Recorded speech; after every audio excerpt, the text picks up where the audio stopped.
It's a vibes.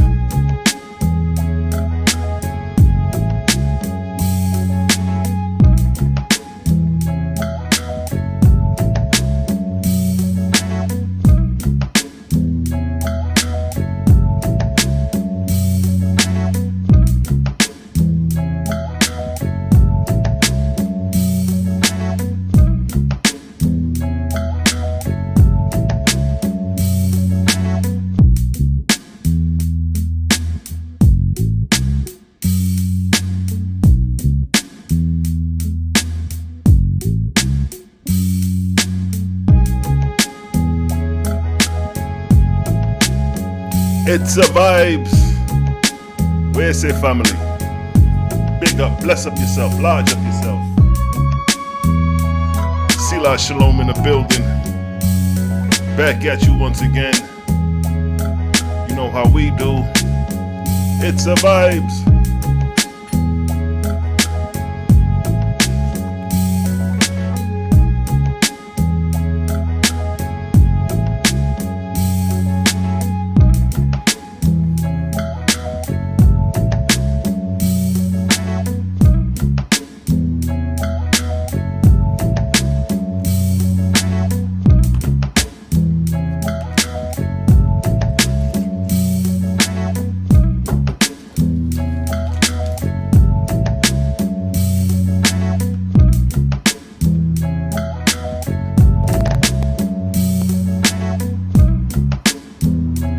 Selah Shalom, according to the text as it is written.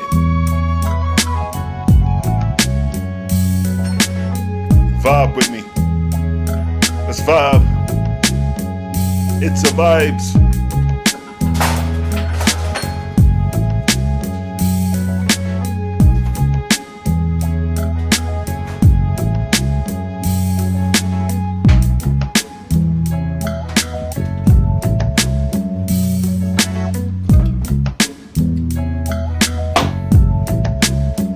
It's a vibes.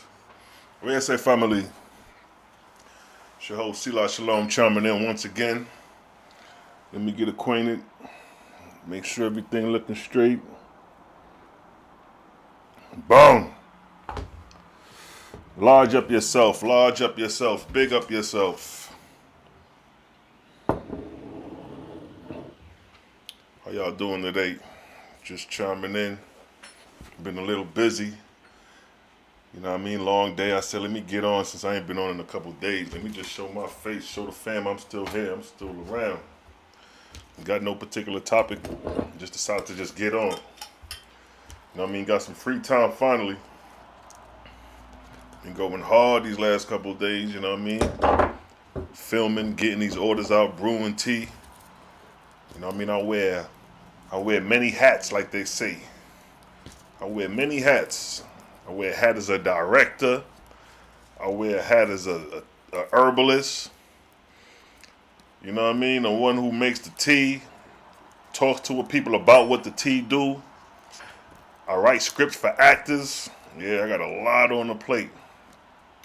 But I still come drop this knowledge. Or just build with the family for a minute. You know what I mean? Like I said, I ain't got nothing particular to talk about. Just wanted to hop online since I ain't been online for a couple days. I've been trying to get back online ever since the last video I did. I was like trying to get back online like the next day since then. And here now I finally got a little bit of time to hop online. You know what I'm saying? I want to get online even earlier. Like since 4 o'clock this evening I've been trying to get online. But when them orders come in, them orders got to go out. Once that tea running low, got to start brewing. I brew that tea by the 5 gallons and by the 10 gallons, so that shit takes time. You dig? But what's good, family? How y'all been doing? I see we got a couple people in the chat. I see y'all. You know what I mean? No particular topic. Any questions, you can holler. Anything resonating with you, you can holler. We can have a discussion on it. Like I said, I'm here for the knowledge, the spirituality, the things that people question, the things that people call spooky, the things that people call pseudo, the things that people call myths, fairy tales. We put all those things in perspective. I heard one cat on Sonetta TV talking about how he an Israelite, I forget his name, Elder Cat, how they don't deal with spirituality, or, you know, they don't really understand the life after death. Well, they think the life after death is just that death. And it shows me how bad these false gods brought damage by not allowing them to have an understanding of the spiritual life. You got Israelites who do not believe in life after death. I was shocked. I didn't know. You had Israelites that didn't believe in the hereafter. But it makes sense, because during the time of Yeshua, when the Pharisees and the Sadducees was running around, if I'm not mistaken, one of those groups didn't believe in the resurrection. But see, that's a different argument too, because the resurrection that they was talking about was the physical resurrection. Like if you physically die and you physically resurrect after you die. See, but we're talking about the spiritual resurrection, the physical death, which is the spiritual birth. That's what the Bible don't talk about. That's what the Bible got y'all believing y'all going to be sitting in the grave until the day of judgment, or when Jabril blow the trumpet, and then y'all going to wake from the graves. But that's something that the false gods gave you as well, because in Matthew, when Yeshua rose, if I'm not mistaken, wasn't the graves open and many of the spirits of the dead was walking through the city of Jerusalem? See what I'm saying? It was a resurrection right then.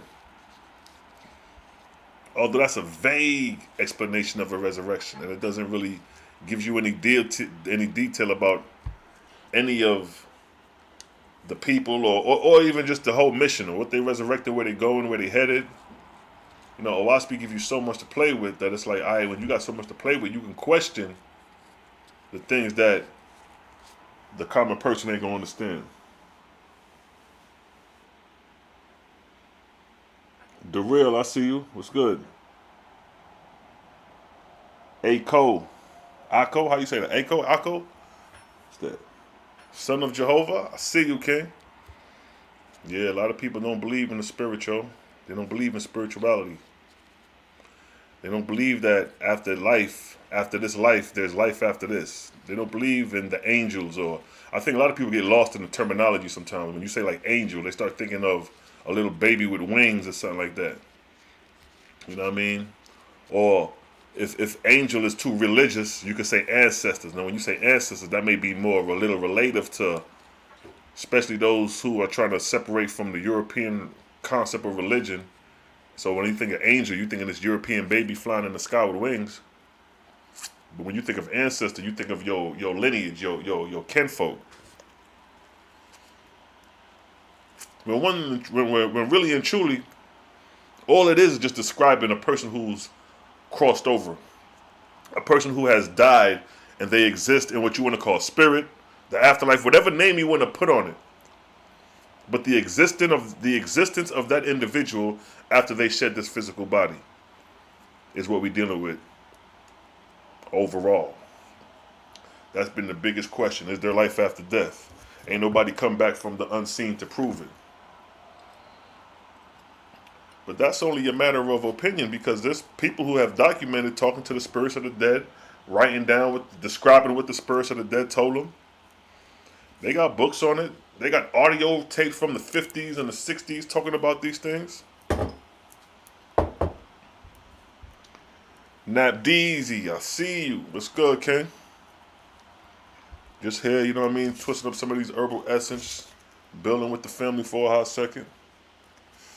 Talking about spirituality and how people really don't believe in spirituality or life after death. They think when you physically die, that's the end. And these are Israelites talking this, you know what I mean? I forget the dude, Yasha, he's an elder Israelite. I seen him on Sonetta the other day, and when they got to the point about, Sonetta raised a question about life after death, do you believe in it? And the dude was like, nah, you know, look at the term, life after death. What's coming after life? Death. See, they don't understand the progression of life after death spiritually, because their false gods haven't taught them that. Their false gods taught them that when you die, that's the end. That's even more bondage to the spirits of the dead, because if you think that when you die, they're the end, and when you actually die and realize that you're alive and you're consciously aware, although you're not in a physical body, then what? then what is going to be the scope of your reality? Because you haven't been guided along that narrative. See that? In the Book of Jehovah, we know what's going on. Death is a part of creation. You can't escape death. If you don't believe nothing else, death is going to come. Every human being, everything that exists on this planet dies.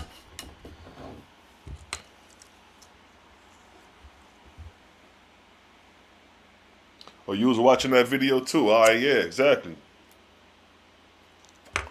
See, they don't have the understanding of the OAHSPE or spirituality in depth. They have some little level of spirituality, but not enough to really explain in detail on the levels that we speaking on over here.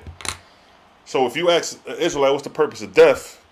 You ask us that, we're going to go to the Book of Jehovah, chapter 2, verse 2, where it states, long story short, a corporeal body gave I him that he may learn corporeal things. And death I made that he may inherit my Etherian kingdoms. So that's the verse we'll go to once you ask us the question about if there's life after death. Yeah, it says it right there.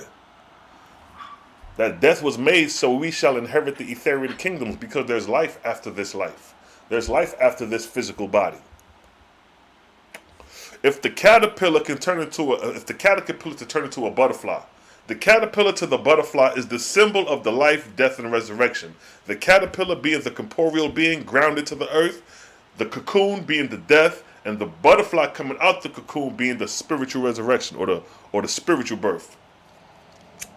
And then what is the symbol of the butterfly? Wings. It could move around, different in comparison to when it was bound to the earth. So if the Most High, the Creator, can give us an example of the butterfly, from the caterpillar to the butterfly, come on. You really believe that there's no life after death when the example is laid before you through the damn butterfly and the caterpillar?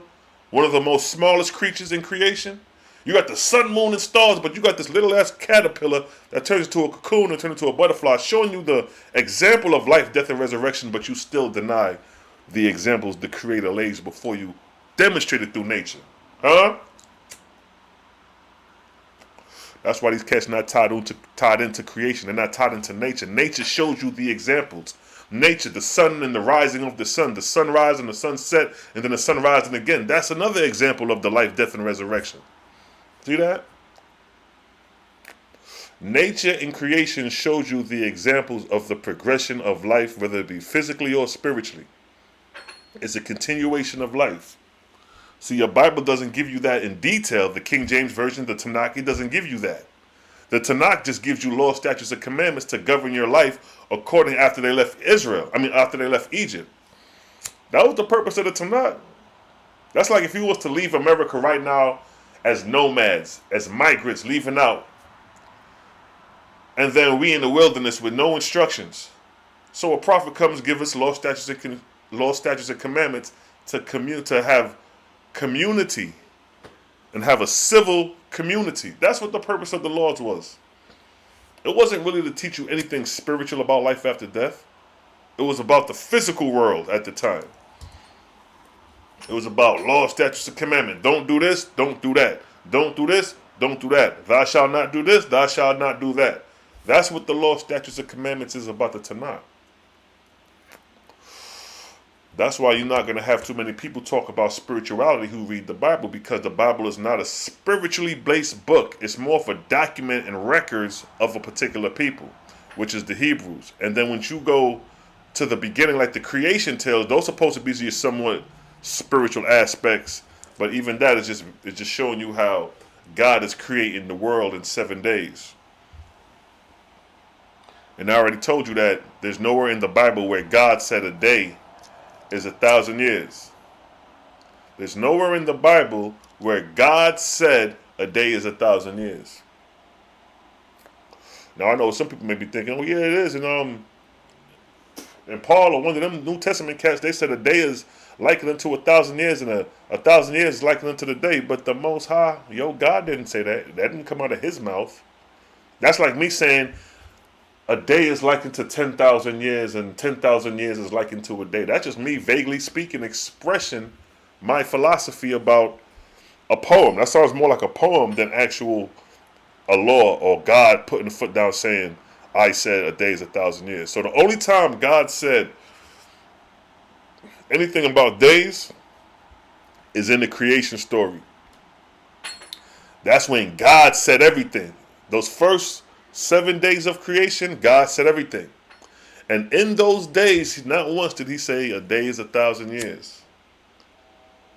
See that? Just showing you the truth. Because you can't prove me wrong by saying that I'm wrong by saying that God didn't say a day is 1,000 years. He didn't. Paul said it. David said it. But God didn't say it. If it didn't say, thus saith the Lord, according to what y'all say, right? So show me in the Bible where thus saith the Lord or thus said God, a day is 1,000 years.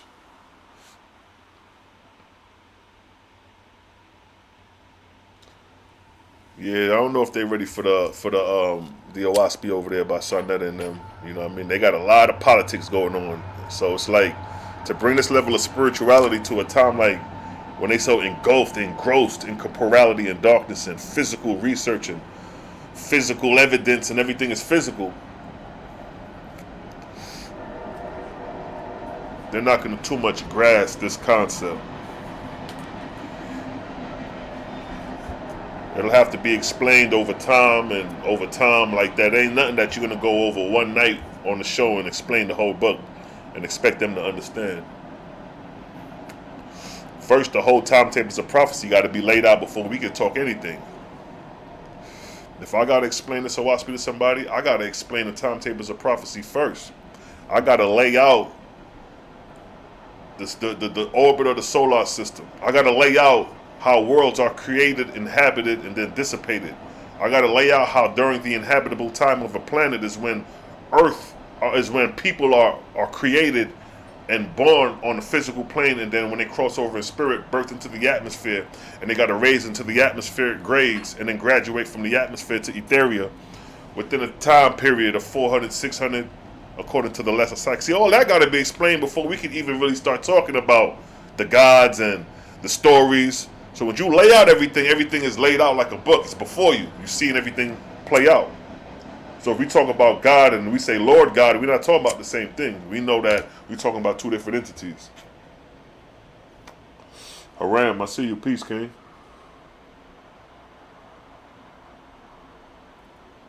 Oh, good looking out for that Timetables of Prophecy book. You know what I mean? No doubt. I wrote that book a couple years back. This guy named Jim Denon. There was a guy named Jim Denon. He laid out the Timetables of Prophecy in like 96. And I just extended it. Where he left off, I just extended it all the way down to the 11-year cycles. But yeah, it's a website called Removing OAHSPE's Enigma. That's a website. And it breaks down the Timetables of Prophecy. And that's when I enhanced it and just brought it out and laid it out some more. All the way down to the 11-year. So I got it broken from the 11-year cycles all the way up to 4,700,000, the orbit of the solar system. So from the orbit of the solar system down to 11-year cycles is how I broke down the Timetables of Prophecy all the way down.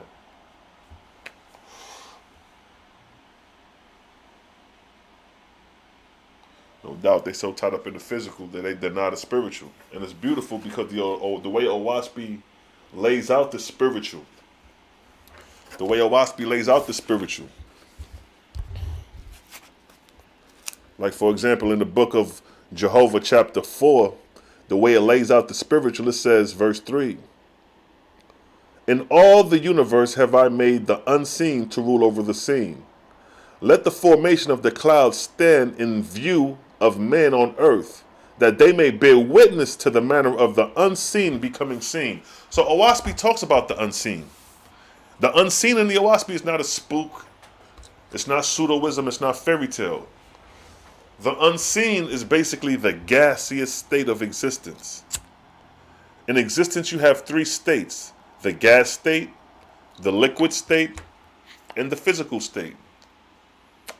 The liquid and the physical we could see, but the gas would be considered unseen to us, unseen to the naked eye. But that unseen gas could be seen in the winter. When the winter comes, you blow oxygen and you can see the oxygen is coming out as smoke. That which is unseen is now seen. So the OAHSPE is showing you that the unseen is present in creation. It's just not the physical world. It's the unseen. And not only that, the unseen rules the seen. So if you don't understand the unseen, there is no possible way you could comprehend the physical, because you haven't learned the cause of the effect. Now, verse 3 again. In all the universe have I made the unseen to rule over the seen. Let the formation of clouds stand in the view of man on earth, that he may bear witness to the manner of the unseen becoming seen. Verse 4. Man perceived, and he prayed for a sign of duration, and Jehovah answered him, saying, Behold, the tree which had sprung up out of the ground and fulfilled its time, it falleth and rotten, and returns to the earth. But lo, the wind which thou seest not never cease to blow. Even so is it, even so the comparative duration of all things. Think not, O man, that corporeal things are annihilated because they disappear. See that? For as a drop of water evaporates and rises in the air as unseen vapor, so do all corporeal things, even earth, stones, gold, silver, lead, become as nothing in the firmament of heaven in course of time. So it's showing you that everything in creation dissipates back into a dust, dissipates back into a gas, which is the unseen realm. So everything that is physically manifested is in the unseen, the gaseous state. So gold is in a gaseous state before it manifests into a physical solid. Everything's come from the unseen, the gaseous state. Anything in creation that has to be created comes from the gas. The gas is the unseen. Oxygen, nitrogen, hydrogen. Those are considered the unseen. So we're not speaking spookism. We're speaking in the realm of creation. Solid, liquid, and gas. That makes up creation. But there's a function of creation. Things that are solid and physically manifested just don't pop into existence. When in the Bible it says, God said, let there be, and there was. No, in creation it don't work like that. In fairy tales, in pseudoism, in myth, it works like that. You can believe whatever you want. But in creation, everything has a function. And the OAHSPE lays that function out. It shows you that in order to have a sun, moon, or star, it's a function to that. So OAHSPE showed you responsibility in creation and the manufacture of creation.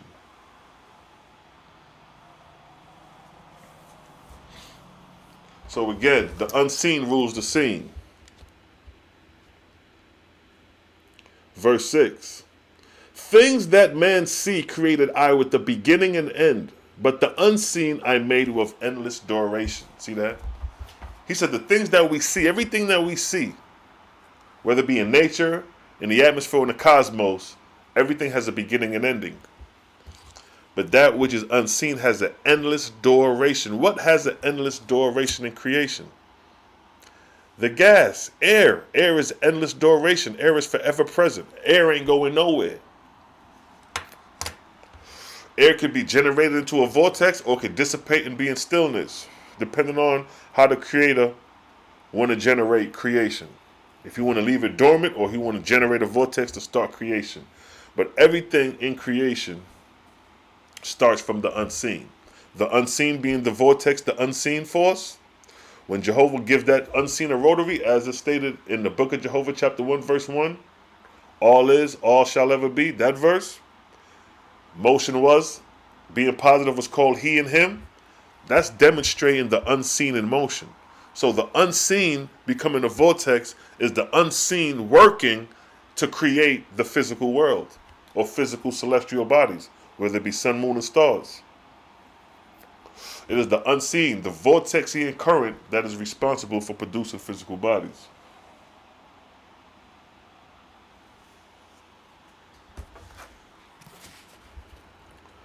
So in verse 7 it states, the corporeal man made I belonging to the seen, but the spiritual man made I as one within the unseen and the everlasting. So again, it's giving you another comparison. It's showing you that the physical man, the fleshly man, the tangible man, you know what I mean, has a beginning and end. But then the spiritual man has an endless duration, meaning that his existence expands, is longer than a physical life. Our physical life may be 60, 50, let's say 100 years, if that. Not too many people even make it to 100 years. So look how small of a physical life we live in the expanse of creation. We live in this physical life, ain't been on the planet 100 years, but we gonna dictate and determine that there's no life after death.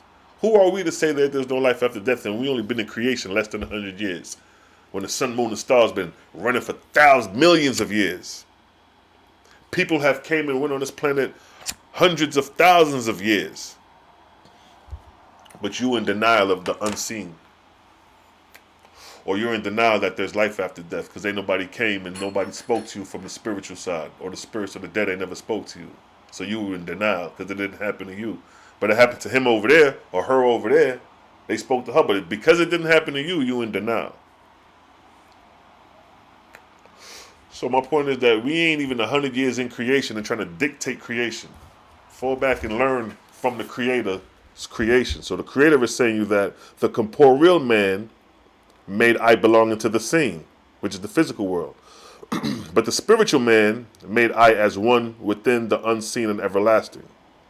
Verse 8. As the corporeal man, the physical man, behold corporeal things, which is physical things, so does the spiritual man follows upward the evaporated corporeal entities of things. As corporeal things are tangible to corporeans, so are spiritual things tangible to the spirits of the dead. So again, it's giving you a cross comparison of the physical and the spiritual. It's saying just as the physical is tangible to the touch, so is the spiritual tangible to the touch for those existing in that realm. And I already explained a million times over that the spiritual realm is the existence outside of 400 to 700 nanometers on the electromagnetic spectrum, because the electromagnetic spectrum is the vibrational frequency of everything in creation, seen and unseen. The seen is 400 to 700 nanometers on the electromagnetic spectrum. But you know that the rainbow colors, that's visible light. Outside of that, the gamma rays, the ultralights, the infrareds, and the lower frequencies, those are invisible. But they exist. It's been proven through the electromagnetic spectrum, which is the reference, that the spiritual side, or what we would consider unseen, is actually real. Based off of that alone. Based off the vibrational frequencies. Let alone the beings existing in the frequencies. We're not even dealing with that. But just the vibrational frequencies are how understanding that frequencies are moving at a faster rate than visible light. That we can't detect through the visible light once it's moving outside of a certain level of nanometers. So this is science. We're not making this shit up. This shit ain't spooky. That's why I said you need somebody to explain spirituality to you correctly. Because a lot of people who got the Bible don't understand spirituality. The Bible is not a spiritual book. The Ten Commandments is not spiritual. In order for something to be spiritual, it got to be explaining something that goes inside the unseen realm. It goes inside the realm of the ancestors, the realms of the gods and the angels. Those are spiritual concepts and constructs if you have a book explaining that. You know what I mean? So the book of Enoch is more spiritual than the Bible because it talks about the fallen angels and it goes in depth about the fallen angels. In the Bible, you got verses here and there where it talk about the angels, but the majority of the Bible is talking about Israel's behavior. When Israel was in Egypt under Pharaoh, then when they left into the wilderness, how they was disobedient, then they went into the land of Canaan. All that is physical. Ain't nothing spiritual about that. The only spiritual side about that is when God said do this or God said do that. And the reaction that the children of Israel gave according to the commandments of God. But it's not like you giving an explanation of what God is doing with his councilmen while the Israelites and the prophets over there doing this, what they're doing in the heavens. OAHSPE gives you that, though. See, OAHSPE is a spiritual book. It gives you the records of the angels, simultaneously with the records of mortals, depending on what time in history we're dealing with.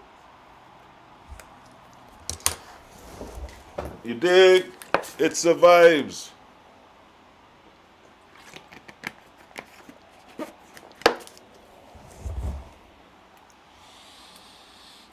Oneness, I see you. Shalom, family.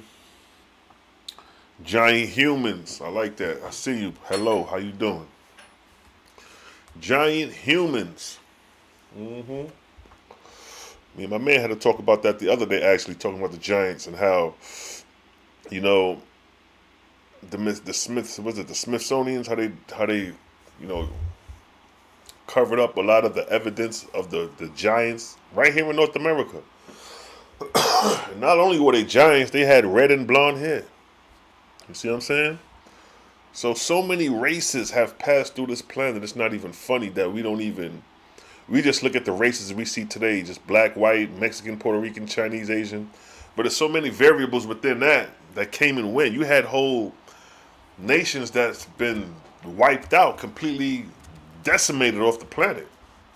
Even in the Bible, when the Babylonians and Assyrians went up in Jerusalem and kidnapped them, they destroyed a lot of people. They killed a lot of people. Alexander the Great, when Alexander the Great, or Alexander the Greek, when he came and conquered, he killed a lot of people. They decimated lands. They was conquering. You know what I mean? How tall was the giants?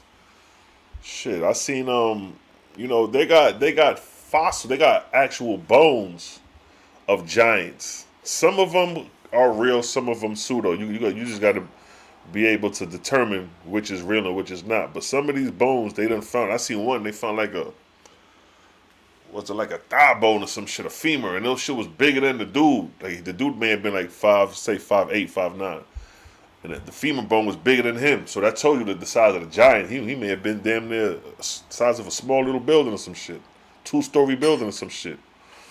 You know what I mean? In the Bible, the Israelites was described as grasshoppers to some of the people. I don't know if those were the Canaanites. They were spying in the land of Canaan. So they went to go spy, and they went to go see the Canaanites. They described themselves as being grasshoppers to them dudes. So they were some tall cats. You know, OAHSPE describes the giants or the large people. So you got these big, large people, and then you got these small people that's 3 feet.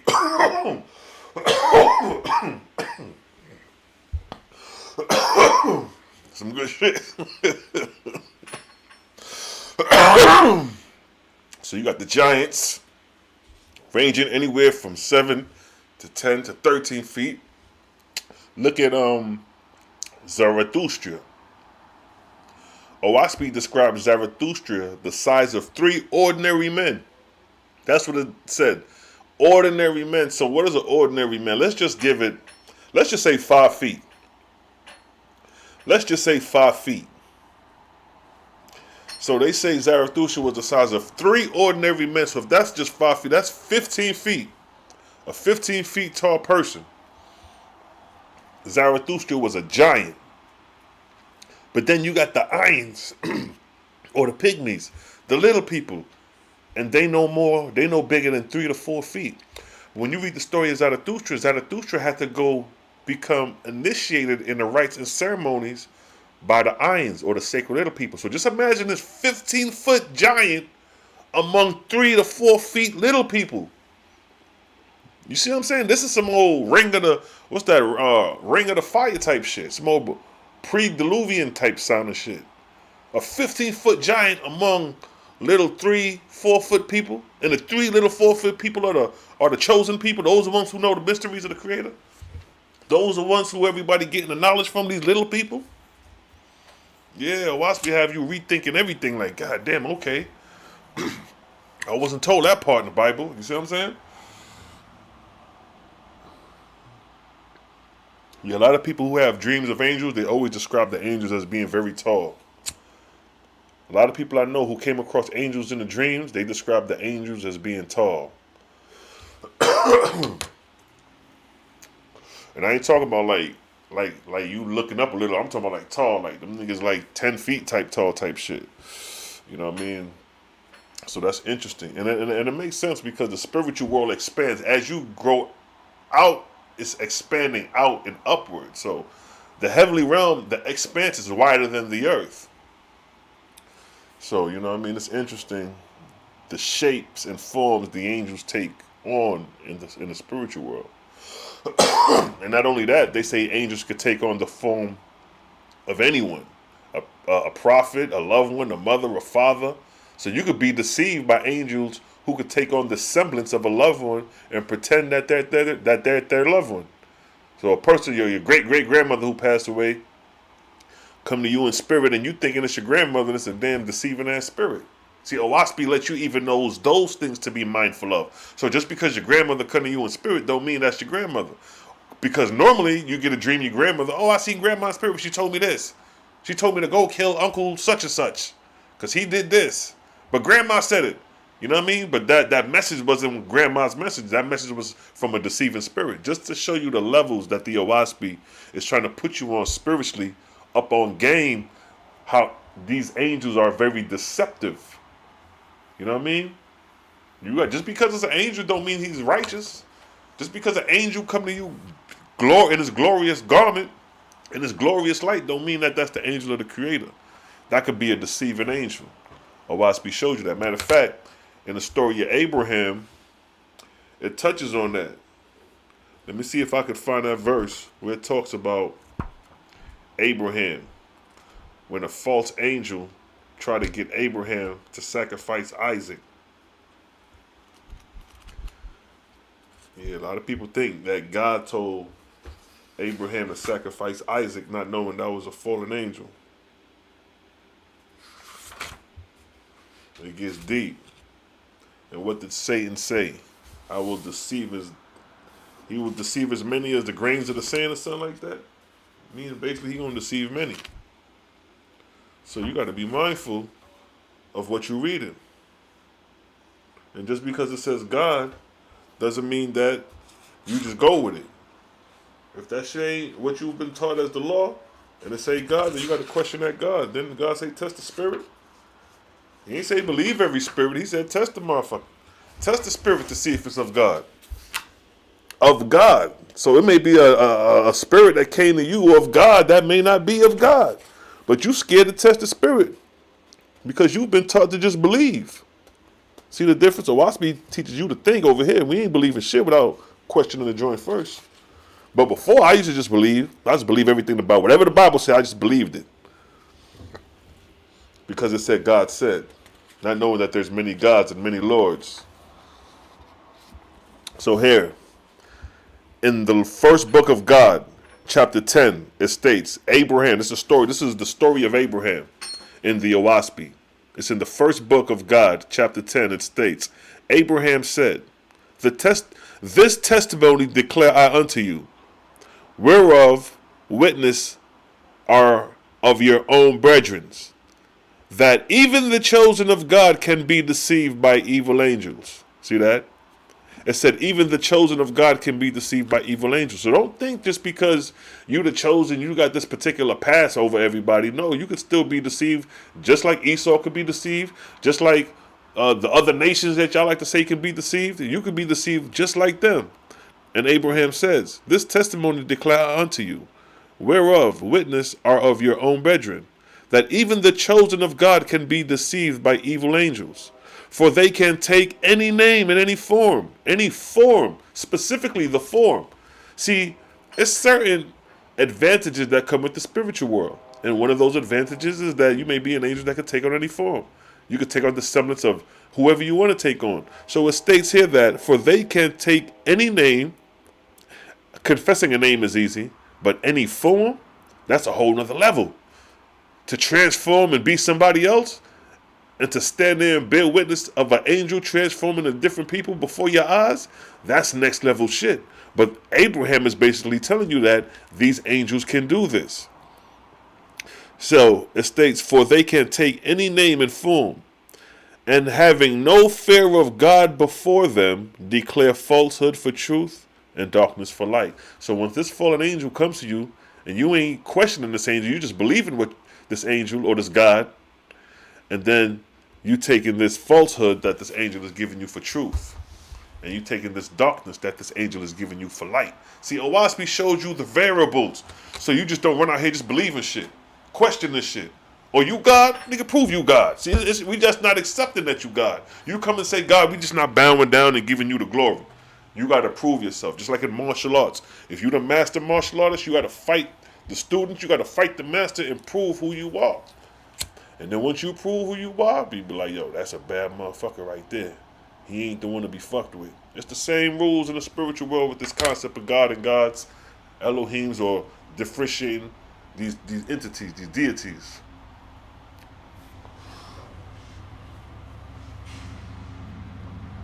Max him up. I see you, King. Big ups, yo. Champion Sword, Messiah Bedrin. Champion Sound. The tallest angel is Metatron. Well, there's no real cap to say how big an angel is because creation varies. So the Earth is a particular size, but if you was to put some of these other so-called planets next to Earth in comparison to size, and if there was beings in comparison to size to that planet, we would be like ants to some of these other terrestrial beings if they was to exist on some of these so-called planets on the scale and size that they on. OAHSPE describes ships bigger than the planet, Etherian ships. You know what I mean? Bigger than the planet. So, and these things is driven by angels by the millions. When these angels get on their excursions, there are millions upon millions of angels on these excursions when they transverse the universe or the cosmos. But yeah, though. So again, you got to be mindful of the deities you follow because you could be deceived. And the verse continues to say, so let me run that again. Abraham said, "This testimony declare I unto you, whereof witness are of your own brethren, that even the chosen of God can be deceived by evil angels, for they can take any name and form, and having no fear of God before them, declare falsehood for truth and darkness for light. And as ye have seen, the evilest of cities, even as well as the purest, may be the abiding place of angels. For which reason ye shall not seek signs and miracles, for these may be of evil spirits." Seeing that? Let's stop right there for a second. So Abraham is saying like, yo, don't seek no signs. Don't seek no miracles. You know why? Because evil angels could do that shit too. But if you're unaware of that and you see somebody do a miracle, see somebody give a sign, you're like, oh, he's of God. He just gave a sign. He just did a miracle. He's from the Most High. Let's follow him. But you ain't test the spirit. You just believe because a man did a miracle. The same way Pharaoh dropped the staff and it's turned into a serpent or whatever. And Moses did the same magic trick. Same magic trick. You know what I mean? They dealing with magic. Moses was learned in all the wisdom of the Egyptians. So when Pharaoh threw that staff down and that staff turned into a snake, and Moses did the same thing, how you think he knew how to do that? He was learned in the wisdom of the Egyptians.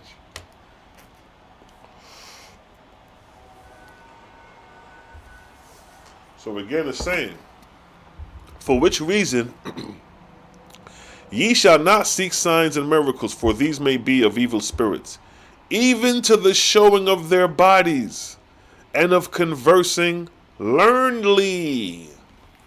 It said conversing, meaning talking to them learnedly. Not these niggas ain't stupid. These some smart motherfucking beings you talking about. So it ain't like you dealing with some evil dumb motherfuckers. You dealing with evil smart motherfuckers. That's even more terrifying to a degree. Because they're more cunning and they're more knowledgeable than you as a terrestrial being. They have the advantage because they already been a terrestrial. They're an angelical being and they're learnt in their realm. They're learnt in whatever they're cunning and evil in doing. And here they're fucking with you. What you coming over here fucking with me for? Go your way. Don't come over here bothering me. But here you are showing and you're pairing yourself to me, conversing learnedly, like the verse say. For which reason ye shall not seek signs and miracles, for these may be of evil spirits, even to the showing of their bodies, and of conversing learnedly. See that? It is not in the power of man to know by words and sign or by oath or promises what is truth. So we're saying truth don't come by signs and words and oaths and promises. It says, one thing hath the Father created withal, which is his own light. Wherefore Be ye believing toward men and angels, wherein they teach ye according to Jehovah, which is life unto all and happiness unto all, without sacrifice to any, they are holy. If a man or angel say, visit the sick, and administer to the distress, follow his advice, for it is of the Father. Now notice the verse said, if man or angel. Whether if it's a physical being or a spiritual being. What is the importance? The words being uttered. And what was the example given? If the angels say, or the humans say, visit the sick and administer to the distressed, follow his advice, for it is of the Father. Now hear what this verse say.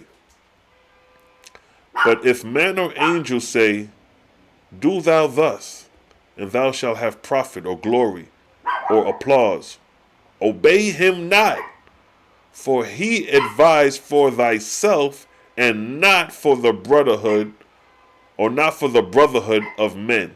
He is not of God. See that? So again, OAHSPE is giving you examples on how to know the difference between angels in service to the Creator or humans in service to the Creator in comparison to angels in service to self or humans in service to self. So it's like, yo, I can show you how to get this money, but you can't tell nobody else. You got to keep it among us. That's service to self. But if I say, yo, I'm going to show you how to get this money so you can tell your peoples and you can spread the wealth in the community, that's the service of the Father, because you're helping others get out of distress.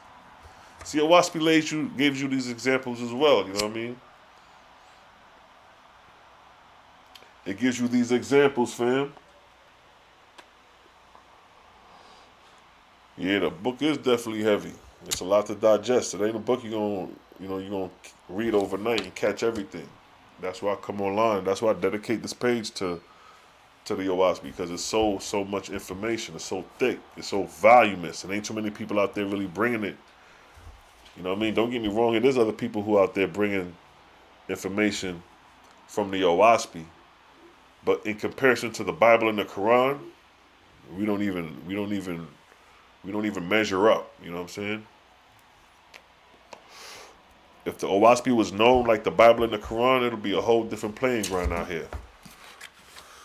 It'll be a whole different playing ground.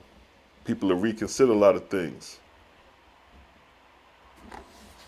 Now check this. So we already described and gave an example. If an angel or a human say, yo, go do something in service to the Creator by helping others, it's of the Father. But if it's say, go do something in service to yourself that's going to only benefit you, it's not of the Father. So verse 7 states, for spirits will come in disguise of your fathers and mothers who are dead. See that? Look at that, just one sentence. It says, for spirits will come in disguise of your fathers and mothers who are dead. Look at that.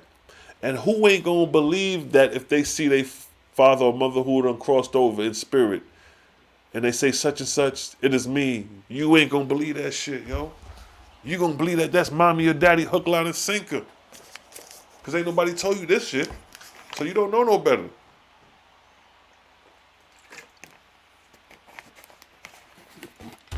The angel is using you, deceiving you.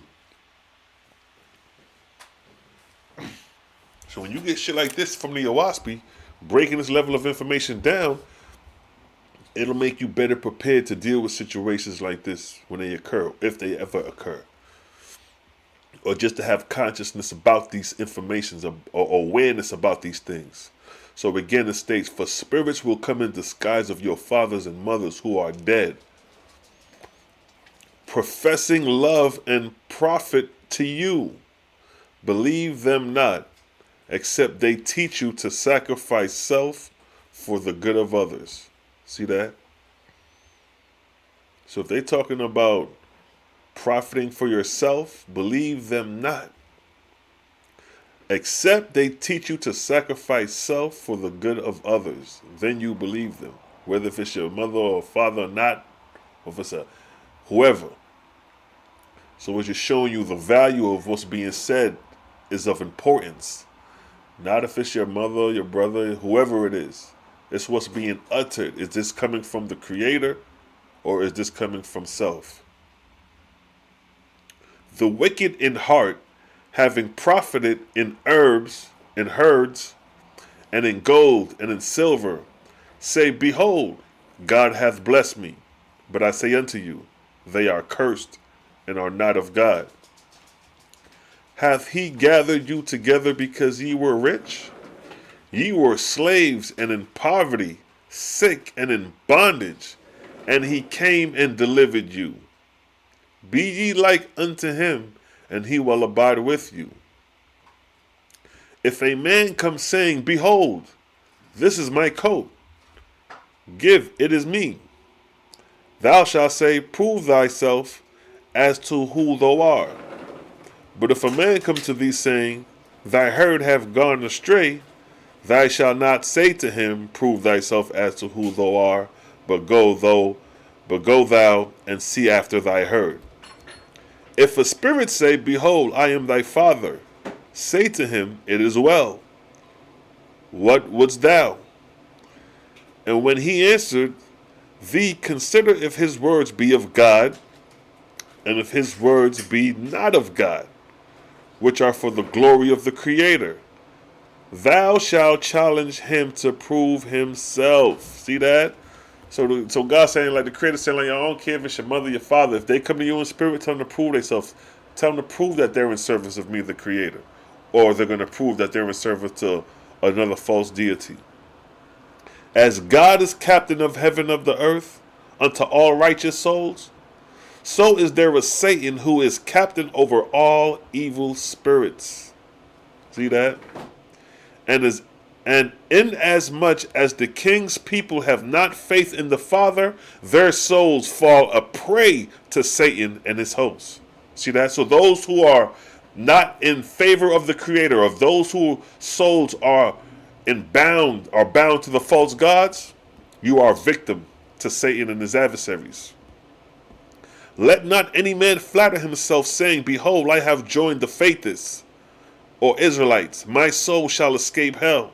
For in that day and hour God may be putting him to the test, to see if his heart be for good works and holiness. For as ye have profited God, ye are doubly bound to practice godliness in your behavior toward men and angels. So see again, OAHSPE is constantly showing you examples, giving you scenarios about those in service to the Creator, whether it be spiritual or physical, whether it be your loved one or whether it be a stranger. Regardless of who the deity is or the person is or the relative is or the ancestor is, what's of importance is the words being uttered. Is this shit coming from the Creator? I love you, Grandma, but if this shit ain't coming from the Creator, I'm going to have to tell you, you got to get right with the Creator. Although you in spirit. It gets deep.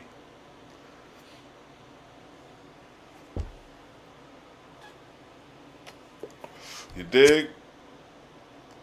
Because it's a vibes. So yeah, man, it gets deep with that. You know what I mean? The OAHSPE shows you the spiritual side. We know the physical. We got the physical laid out. Everything broken down from the Big Bang Theory to the creation of the creation of the table of elements. The mineral, we got everything broken down, but when it comes to spirituality, we don't know nothing, right? That's where the OAHSPE had to come. The OAHSPE is the revelation of things unseen. The revealing of the heavenly proceedings. I always repeat the same things over in every video because I'm always going to have new faces, newcomers, and you're always going to have to explain things over and over.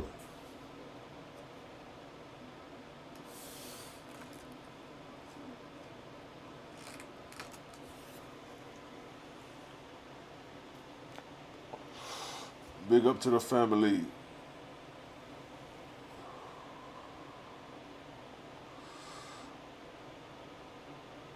Wow, I said, when is your dietary law book coming out? Man, I ain't got a chance to get my hands on that in a minute. And thanks for bringing that back up. I got to get back on it. What do I think about breatharians? If they on that level, they on that level. You know what I mean? I don't knock nobody. That's trying to seek higher spiritual revelations or enhance the body or challenge the body to higher realms. That's like martial art. You enhance and challenge the body to its capacity. So if you got people out there can breathe off and sustain off of breathing, breatharians, and see that's the same thing. Like what you consider a breatharian is what the OAHSPE considers how spirits of the newly dead sustain themselves by the sustenance and the vapors of the sustenance and vapors that comes off of fruits, comes off of dead animals. The vapors and the sustenance that evaporate into the atmosphere are the sustenance or food for newborn spirits in heaven. And the OAHSPE explains that. So breatharians are actually practicing that as corporeal beings. That's high level shit. Castro, Messiah King, bless up.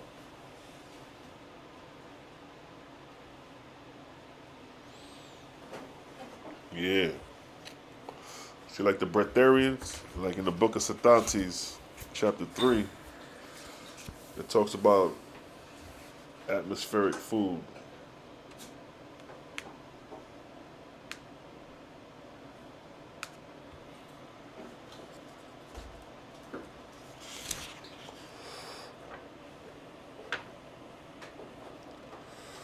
Where that? Oh, let's put that on.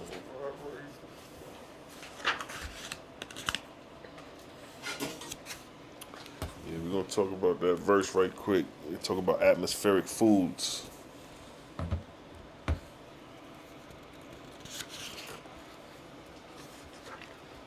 Yes, there we go. Right here.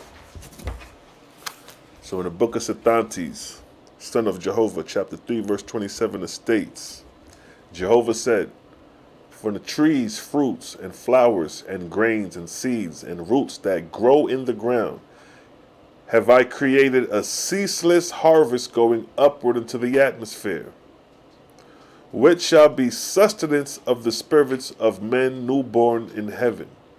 But whosoever feast on flesh on earth shall not find spiritual food in heaven, but he shall return to the butchers and eating houses, where flesh is eaten, and he shall feast on the atmospherian parts thereof, before it is rotten.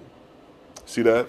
So right there is telling you how the angels, the newborn spirits of the dead, is how they feast off the sustenance of fruits or dead animals evaporating into the atmosphere. And that evaporation is sustenance for spirits newborn in heaven. Those are like your breatharians. Because your breatharians is just breathing in the sustenance of the fruit. So if I take a mango, so if I take this orange right here, right? So I got this orange, and I just constantly suck or squeeze the juices and create that aroma into the atmosphere, and I just suck, breathe that in heavily. I'm still getting in the sustenance in my body, but I'm getting it through the gaseous state. I'm getting it through the air. So, like I said, everything is expressed in three forms: solid, liquid, and gas. And you take in those things in the same manner. You nourish your body in the same manner. You nourish your body with food, which is solid. You nourish your body with liquid. And then you can nourish your body with gas. And the breatharians are nourishing their body with the evaporation, the gaseous state of foods, whether it be fruits, or like the OAHSPE say, it could be fruits or dead animals. If you're carnivores, but ain't no carnivores being no breatharians. This is just basically talking about after you die, how you're going to sustain, depending on how you sustained on earth. So if you was a carnivore on earth, when you cross over in spirit, in order to sustain your spiritual body, you're going to sustain off the evaporation of dead animals that evaporates to the atmosphere, and that's what you're going to sustain off. If you're more fruit and vegetables, you're going to sustain off fruit and vegetables that radiate into the atmosphere, and that's going to be the sustenance when you firstly cross over.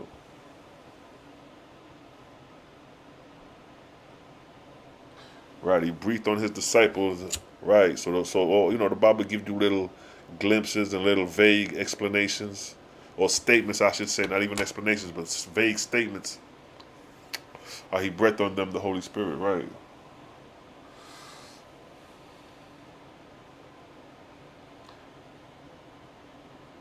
Okay, I see you, the GOAT. What's the intuitive? Y'all be messing up on these names. I'm gonna just say the GOAT. I see you, family. Oh man, I can't pronounce Champion Sword. What's up? Good to see the family chiming in, yo. We just over here building, chopping it up, just going through a couple of verses. You know what I mean? Touching on different things. You got a question, throw it out there, try to get to it. So like here, like coming back to that the OAHSPE is saying, like, you know what I mean, if you feast on fruits, when you cross over, that's going to be your sustenance. If you feast on flesh, that's going to be your sustenance when you first cross over. So OAHSPE demonstrates and gives you examples of these things constantly.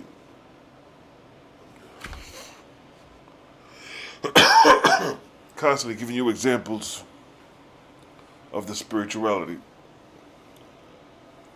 the spiritual nature of things. OAHSPE got the chariots and all that, you know what I mean?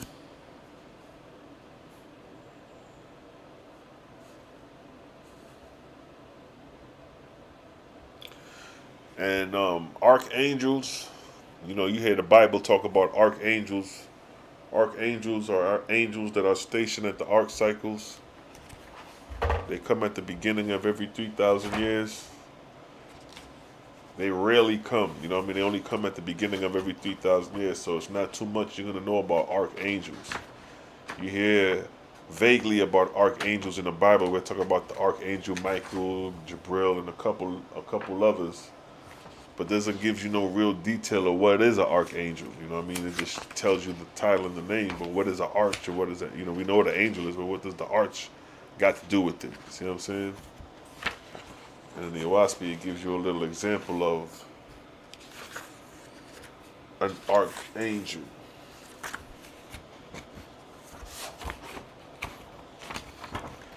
Angels that are stationed in the arcs is what an archangel is.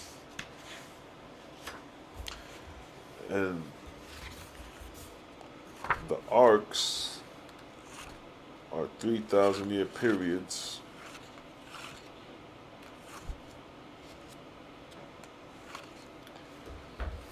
It states in the book of Synopsis, chapter 16. In the book of Synopsis of 16 cycles, it says, first the earth plieth in a circuit around the sun, which circuit is divided into 4 arcs called spring, summer, autumn, and winter.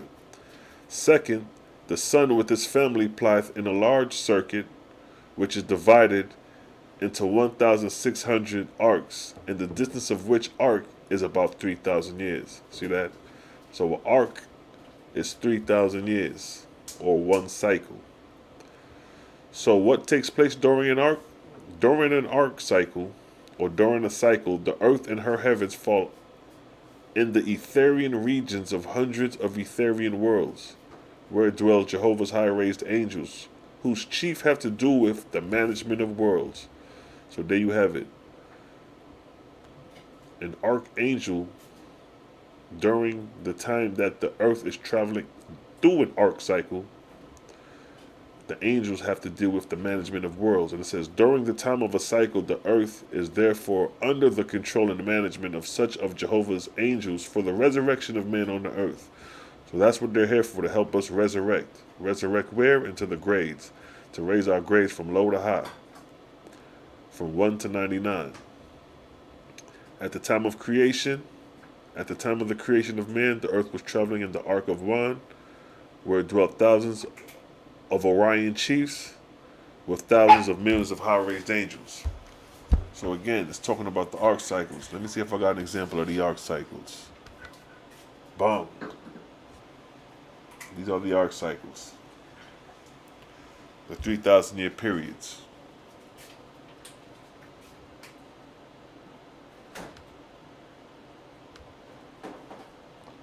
So there you have it. Where we at? We in the 25th arc cycle, the Arc of Cosmon. That's where we at. So where it says from the creation of mortals to present time, All those lines are 3,000-year periods. From 1 to 24, 3,000 years. That's 72,000 years. 3,000 times 24 is 72,000 years. So on this chart, from 1 to the number 24 is 72,000 years. And we just entered the 25th arc cycle, the Cosmon era, the arc of Cosmon.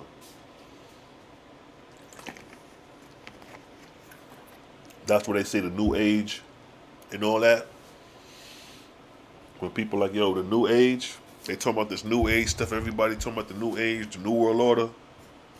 All that talk is really talking about the fact that we're in a new arc cycle of a 3,000-year period. But they don't know that. They don't know why we're in a new age. They don't understand the new age. They don't understand the new world order. We're not talking about the Illuminati's new world order, the Creator's new world order. Every 3,000 years, there's a new world order. See that? Nah, you good. So this is the arc cycles of 3,000-year periods. And this is basically that right there, a half age. Half of the inhabitable age.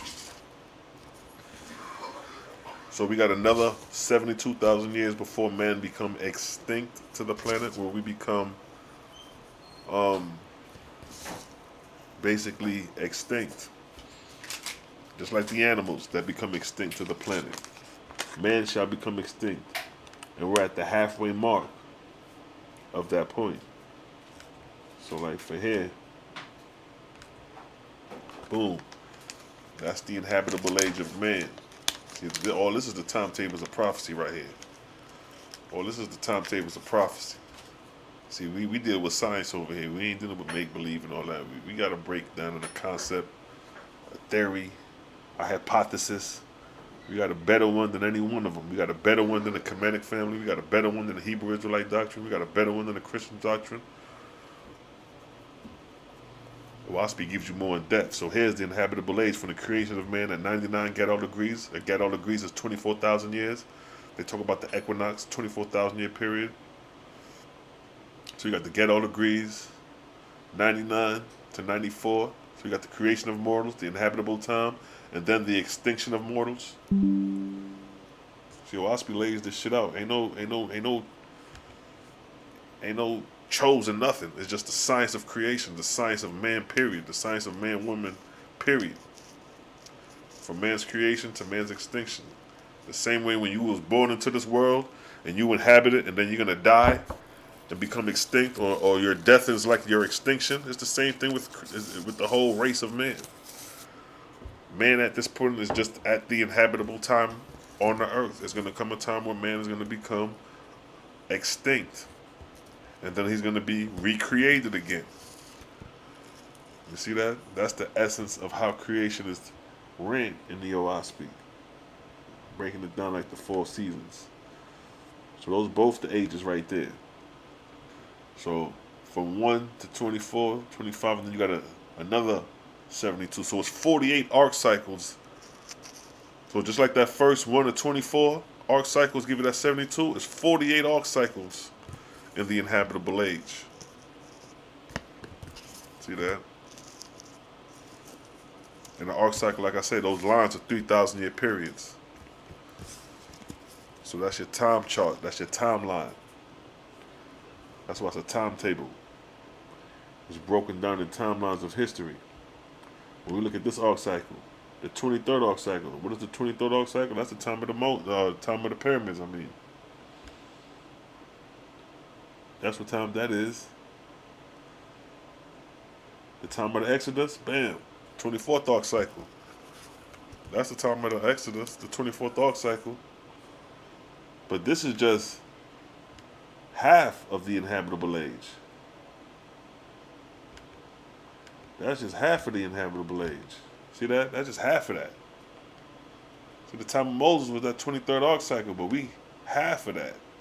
Look how much more we got to go. Look how much more came before. Look how much more came before the time of Moshe and Moses. The 24th arc cycle is the time of Moshe. Look how many arc cycles before that, going backwards. Look at all that history that we know little of. Look at the time of the flood right there, the sinking of the continent of Pan. According to the Bible, that's when the time of Noah, Shem, Ham, and Japheth, that was that time. That's 25,000 years ago. Ask somebody who read the Bible, what is the time frame from the flood, from now going back to the flood? What is the time frame? Who read the Bible? But in the OAHSPE, as you see here, we're given arc cycles of 3,000 year periods to keep track of mortal history. So when we want to know when the flood is from our present time to the flood, we go by these arc cycles. So from the 24th arc cycle going back to the 17th arc cycle, that's 24,000 years. And then from the arc cycle, from the flood to the creation of man, or Asu or Adam, is 48,000 years. 16 arc cycles. 16 times 3, 48,000 years. See, OAHSPE gives you these timetables to play with, so you can have an understanding of how creation is measured. These same angels is following these same principles and rules too. That's who gave it to us. This system that I'm showing you came from the angels. Ain't no man came up with this. Ain't no man lived 24, 25, 48,000 years to be sitting up here telling you no shit like this. This shit had to come from a higher intelligence for us to even grasp this. So the angels in the OAHSPE that gave us this had to have an existence and be aware of the cycles of the Creator. These durations of time, these great durations of time, of hundreds of thousands of years, and these cycles and these seasons, and watching them go for rounds, for orbits at a time. And then they come back and write all this in a book for mortals to comprehend these things on them high levels. See that?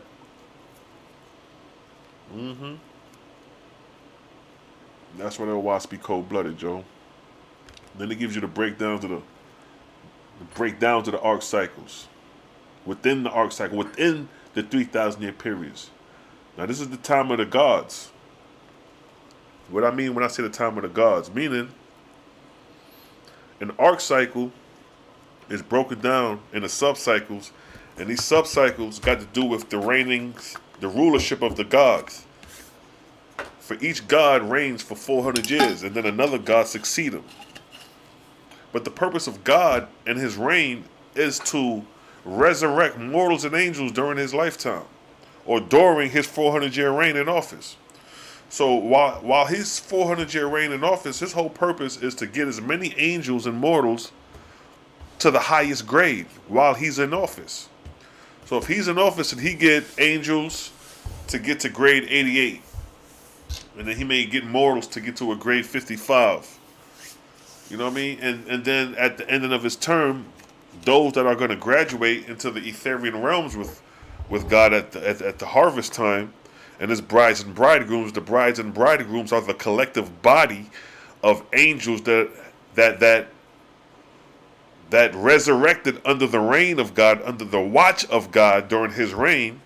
So for those 400 years, all those people that died within 400 years and are capable to exist in the Etherian realm by going through all the grades, those angels will be the brides and bridegrooms. So if God has, let's say, 4 million brides and bridegrooms, so within 400 years, he resurrected 4 million souls to the Etherian realm. That's the purpose of God. That's the labor of God, to resurrect the soul of mortals and angels, and to get them as quickly as possible to the Etherian realms. But they have to be sufficient. Ain't no cheating in the heavenly kingdoms. You ain't going to cheat your way in heaven. You're going to learn everything sufficiently and be adequately taught. So this arc cycle is basically the succession of the gods within 3,000 year periods.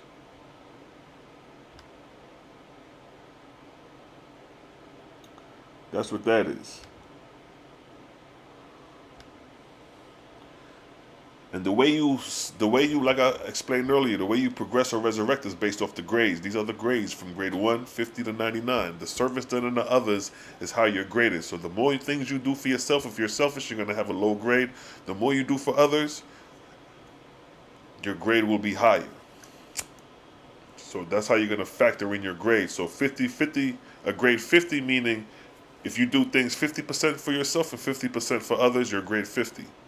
If you do 99% things for yourself and 1% for others, you're grade 1.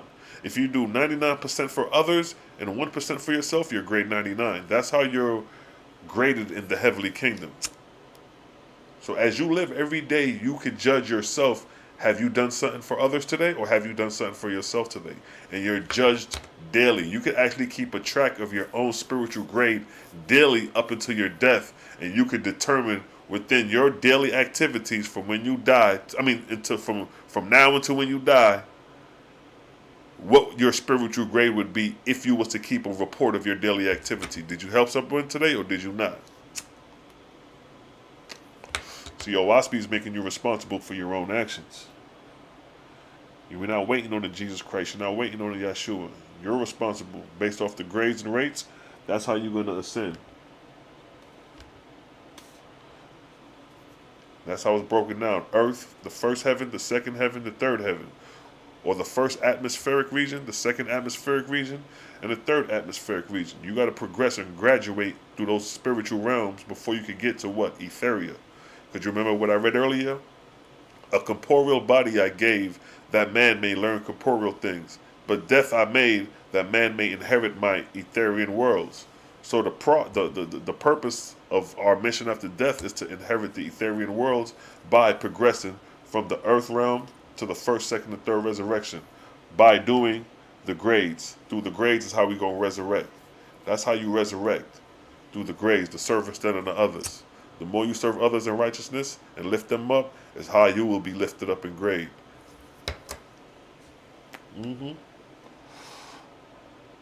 Yeah.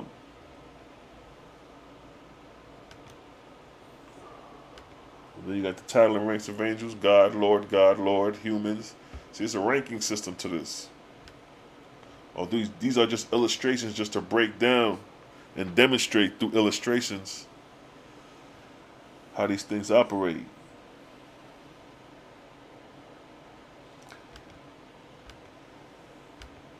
See that? You got true God, true Lord God, true Lord, true prophet. You got false prophet, false Lord God, false God.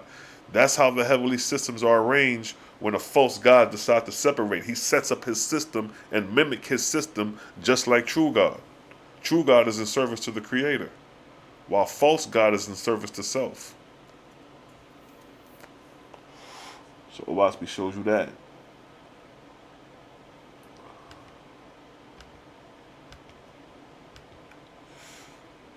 Spiritual grade again. If you serve self is Satan, Satan is self. Meaning that if you only harvest things for yourself, if you get money or you get things and you get valuables, you get food, you get material things and you just harvest for yourself. If you don't help nobody but yourself, you got the lowest grade. You graded at 1. When you cross over in spirit, your spirit is going to reside where your grade is, right there on the earth. But if you serve others 50% and you serve yourself 50%, your grade will be 50. Your grade will be 50. So when you cross over in spirit, guess what? You're going to be caught up in the atmosphere. You're going to rise into the atmospheric realm after death instead of residing on the lower realm, which is grade 1 and below. So if you want to reside in the higher realm when you cross over, if you want to prepare for that, do righteousness unto others 50% of the time for the rest of your days, and you should more likely have a grade 50. And the grades could rise higher as well, because the more you serve others is the more how you're graded. You dig? So the more you serve others is how you're graded. That's how you're spiritually graded. Daryl Jackson. Ah, my man, what's going on, King? Tell little buddy I said what's up, champion wrestler. Little buddy. Peace to the fam. They not ready, bro. They might as well read them a children book. Yeah, we gotta lift them up, King. You know how it go. You know what I'm saying? We gotta bring it to them in children terms as well. You know what I'm saying? So they can better understand. A lot of people so engulfed in the Bible that they don't think that there's no other holy books or books that talks about spirituality and the concepts of God and Lord and higher realms than the Bible or the Quran, not knowing that there's other information out here. Like I said, we ain't been on the planet no less than 100 years, but we think we know everything. No, so much to learn.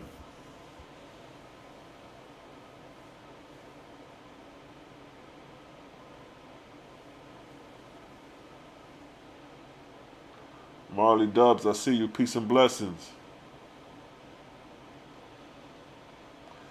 Yeah, man, it's a lot. It's a lot, man. You know, I'm trying to get a lot of people on this information because it's a lot to dissect. You know what I mean? And the more people we get involved in the OAHSPE, the more minds we got to dissect. You know what I mean? Because we're greater in a collective body.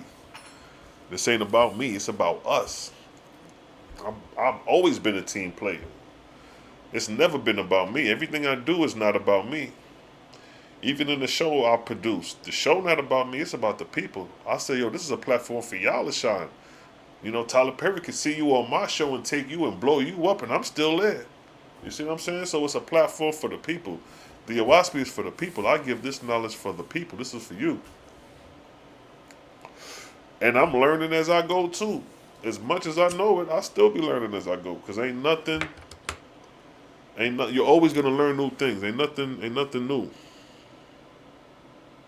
You're always going to learn new things.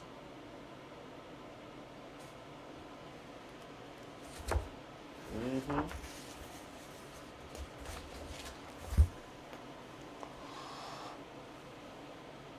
Now just a quick breakdown on just the timetables of prophecy, showing you how OAHSPE lays things out in the systematic order, so it's not a guessing game.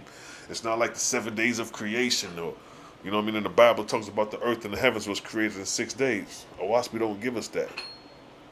OAHSPE showed you the duration of times of these times of 24,000 year periods, and these times is broken down to bigger times of 72,000 years. And those times are broken down into grander times of 144,000 years. And that's broken down into 4 cycles of 144,000 years, giving you 576,000 years. You see what I'm saying? So OAHSPE gives you bigger time periods dealing with creation. So it's like creation is not even a thing that stops. Like in the Bible, and then it said, and God rested on the 6th day. There is no resting. Creation is a continual progress. The only time that there's rest in the sense of the idea of, because the way the Bible got you believing is that you got God sitting in the sky creating things, boom, bam, boom, boom, boom. Then he got tired. He lifted up his arm like this and he rested on the 6th day. And then when that 7th day was the Sabbath, so that's why they say the Sabbath day is the day of rest, because God rested from his creation. So God, boom, boom, boom, boom, boom, get tired. Woo, let me rest. That's the image that they got you believing in the Bible, how creation came about. That's the mind frame. That's the children's story right there. Like my man Daryl Jackson said, that's the children's book explanation right there. Got you believing a man floating in space, creating things, and then he rests. But that's far from the truth. OAHSPE breaks down in creation that everything starts from the vortex, precipitating things to the center of the vortex, creating a molten lot of basically a ball of fire. The ball of fire cools down, creating the mineral kingdom. Then comes the vegetable kingdom. Then comes the animal kingdom. Now the animal kingdom is where we come in at, because we part mammal, we animal. You know what I'm saying? But we the highest form of animal on the planet, being male and female. We are the chief deities on the planet. So these time periods of creation are taking place in periods of 144,000 years that the OAHSPE explains. So the time of creation is 144,000 years from the vortex to when man is created is a 144,000 year time period. The inhabitable time for man on the planet is another 144,000 years. So from the creation of man to the extinction of man is 144,000 years. And then after man is extinct, the earth goes into a time of barrenness, where it becomes desolate like a desert for another 144,000 years. And then after that, the fourth age, which would be like the winter season, now this is your time of rest. This is your Sabbath. Because this is when the earth is completely quiet and dead. Nothing is generating in the winter. It's just like the wintertime. In the wintertime, nature is dead. Ain't nothing generating or growing at all. Nature is resting. The soil is resting. And then when spring comes around, the process of work reoccurs. The process of creation reoccurs.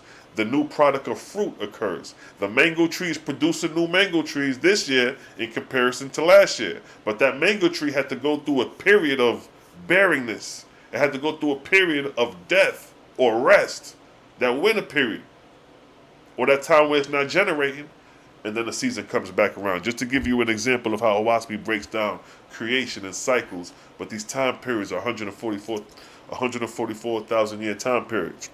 And you're familiar with the term 144,000 years because it's in your Bible. Those are supposed to be the 12,000 tribes of Israel.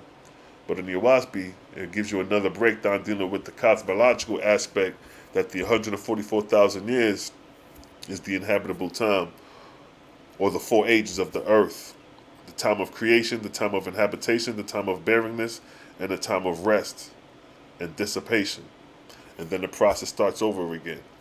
So 144,000 years, 12,000 years is an era in the OAHSPE. A 12,000 year time period is an era. So 12 times 12 is 144,000 years. So OAHSPE breaks down eras. So it's 12 eras in the existence of man on the planet. 12,000 year time periods of man's existence give us that 144,000 years. But that 144,000 years got to do with man's existence as a whole species. See, this is the highest science, or the cosmological science that the OAHSPE explains. See, the false gods took fragments and pieces of these things and altered it, fabricated, falsified it, and made it something that they wanted to make it into. So you got a piece and a vague part of some of the timetables of prophecy. This is why new revelations come. This is why the Creator sent angels to mortals capable of hearing and seeing the angels, and they rewrite the revelations of old, or they rewrite that which was lost. And that's how lost knowledge comes back about again. See that? Because there's libraries in heaven.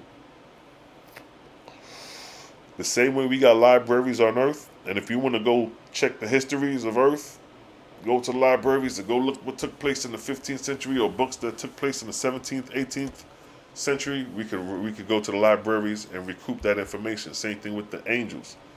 They keep records of the heavenly records and the earthly records simultaneously.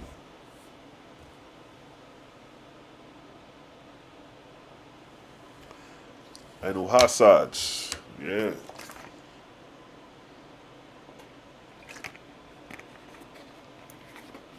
And OAHSPE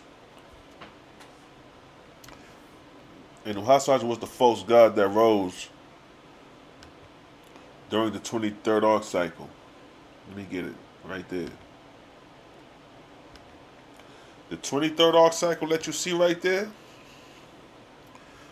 that's the time of the pyramids. That's the time of the Old Kingdom and the Middle Kingdom of ancient Egypt.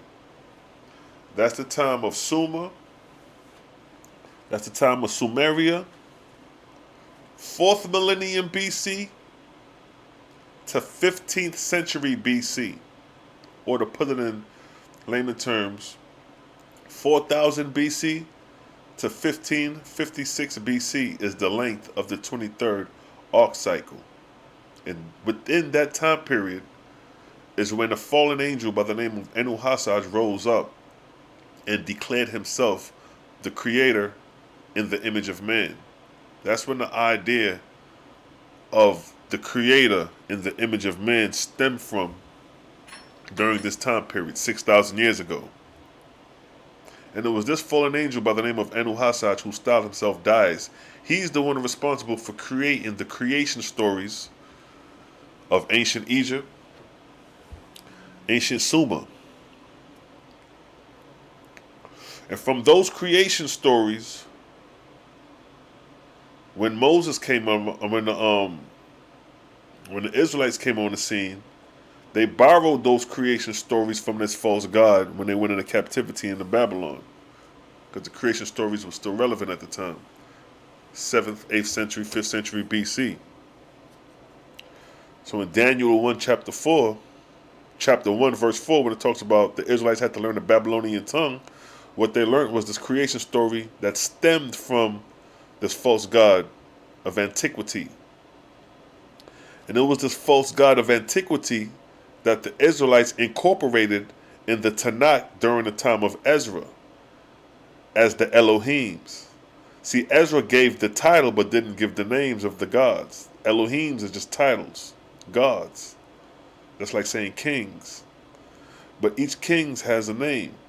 But if you go back to the original document where Ezra got the story from, in referencing the story of creation, they got it from the Babylonians. And the deities in the Babylonians is named in the story. And the names we have is Anu, Enki, Enlil, Karsag, Tiamat, Ninsha, Lamar, Lahar, Murdoch. Murdoch is the god who created man.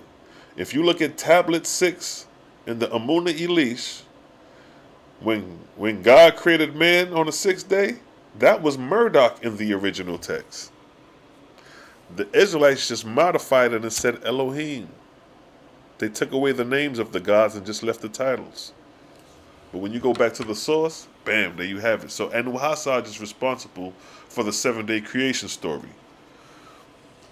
And the Israelites adopted the 7-day creation story from the Babylonians. Because when the Israelites came on the scene with Moses, with the laws, that wasn't a part of the Torah.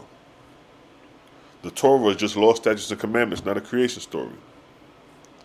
So Anu-Hasaj is responsible for that. And it was through that time period, up until today, 6,000 years later, that people still believe that the Almighty Creator, the Most High Creator, is in the image of man, floating around in space, creating things with his hands. You know what I mean? People think the Most High is a man floating around in space, just pew, pew, pew, pew, pew, pew, pew, and then he rests a little bit. Ooh, let me get some rest, go back to creating, pew, pew. That's how people think the Creator is according to the Bible. They think he a man floating in space. Because when you ask somebody who was God according to the Bible, it's a man. It ain't like the OAHSPE where it differentiates who God and the Creator is. It shows you that, yo, no, I ain't God, I ain't the Creator. The Creator is omnipotent. No beginning, no end. You can't comprehend the Creator. Only through creation can you comprehend the Creator. That's OAHSPE lays it out. It don't confuses man with the Creator. But in the Bible, it got you believing that man is the Creator. Because God created man in his image. So that means that God has to be a man based off of that in its own context. See that?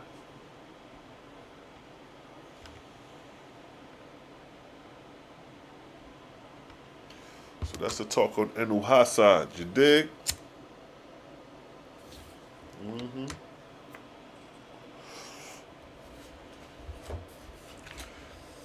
Anu-Hasaj is the one who gave you that creation story. After Anu-Hasaj, he modified it. After Anu-Hasaj, Baal got his little twist on the story.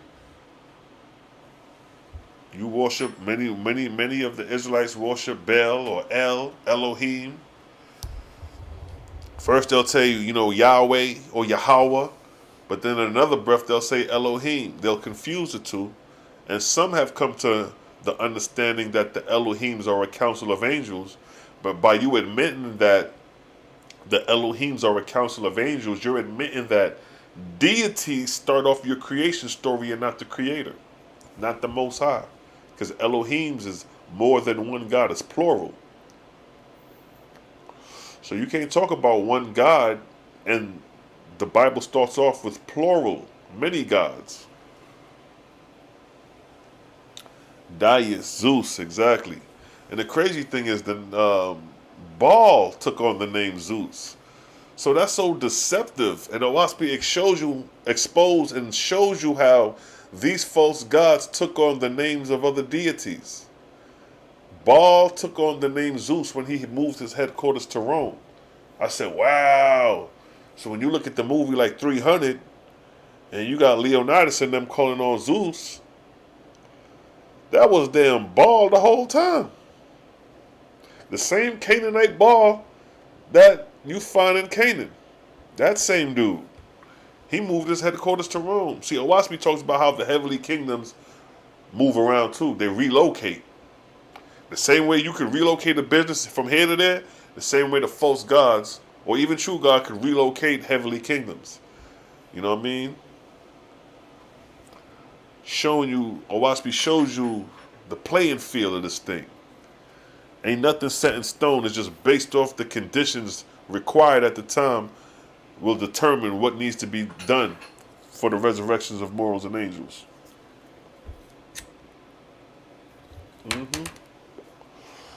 Yeah, yo. It gets deep.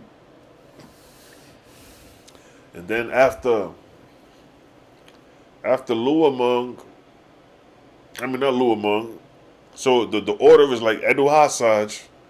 He gave you the creation story and he gave you the flood. That's what he gave you. When you read the OAHSPE and read the story of Edu-Hasaj and the story of creation, it's going to give you the 7-day creation story, the Adam and Eve and the serpent, the Cain and Abel, and then it's going to give you Noah, Shem, Ham, and Japheth, and the flood.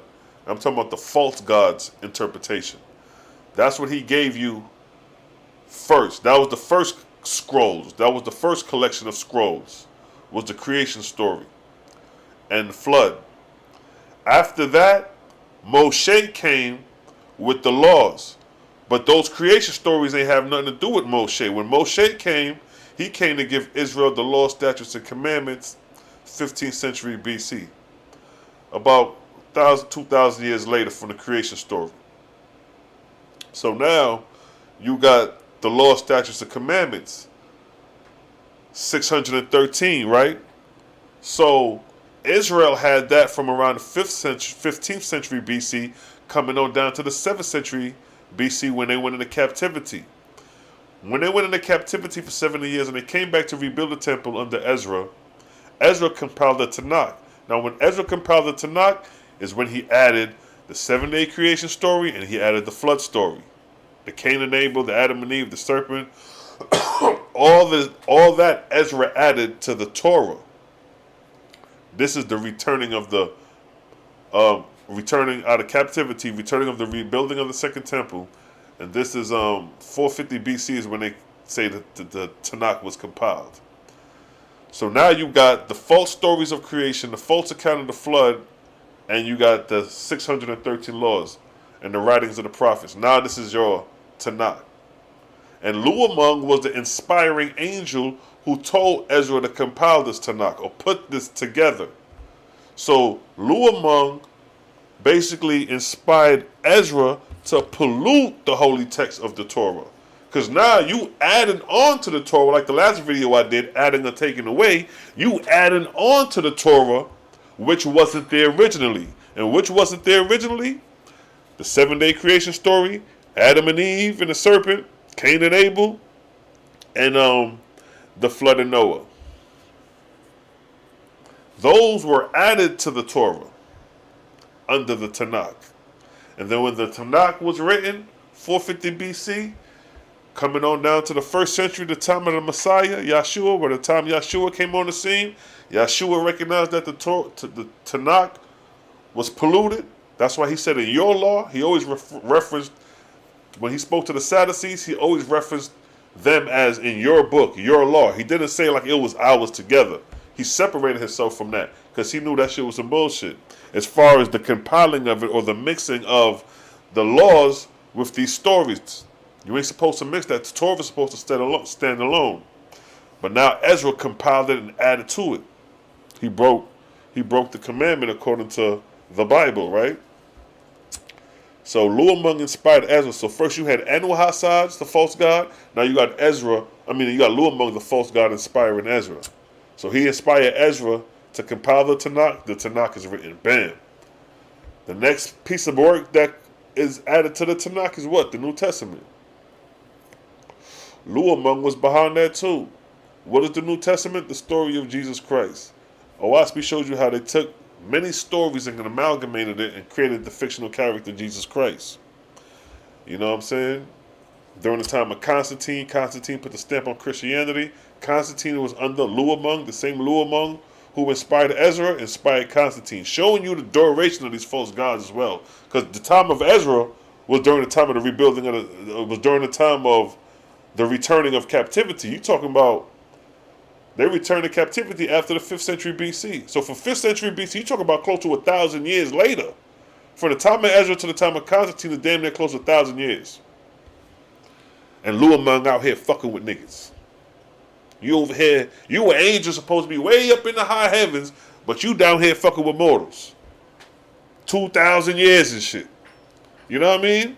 When you're supposed to be resurrected and inspiring mortals for righteousness, you out here inspiring mortals for your self-glorious gain. That's why the Most High, the Creator, in your book, it say, test the spirit to see he's approved of God. Just don't believe the shit, test the motherfucker. That's what the OAHSPE saying, that's what the Bible's saying. Same thing on that. So if something ain't sounding right just because God said it, don't mean you got to believe it or accept it.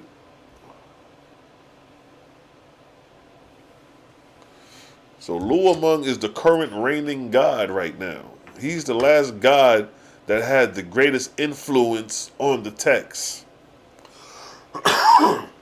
So you have the story of creation, the flood, Adam and Eve and all that. Torah was polluted, turned into the Tanakh.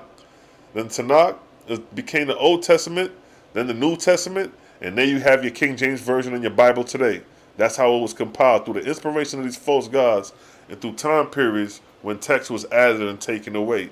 The same adding and taking away that your Bible said don't do is exactly what happened from the beginning to the ending, or to the from when the Bible was first inspired to where it's at now. They've been adding and taken away. They say the original King James Bible got the apocryphal books in it. The original King James Version got the apocryphal books in it. But the King James Version we go and buy in the store now don't got the apocrypha in it. So what does that tell you? They taken out. They took out the book of Enoch. They added the creation story. So they've been taking out and adding all throughout the Bible.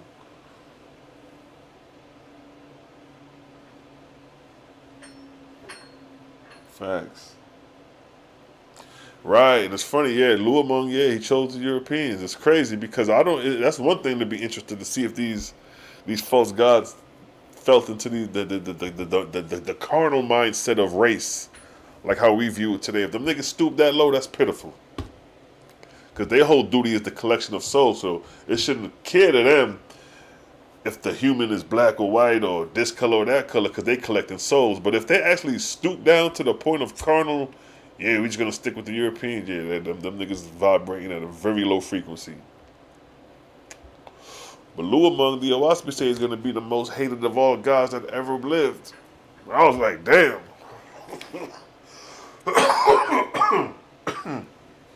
I said, that's a strong-ass statement.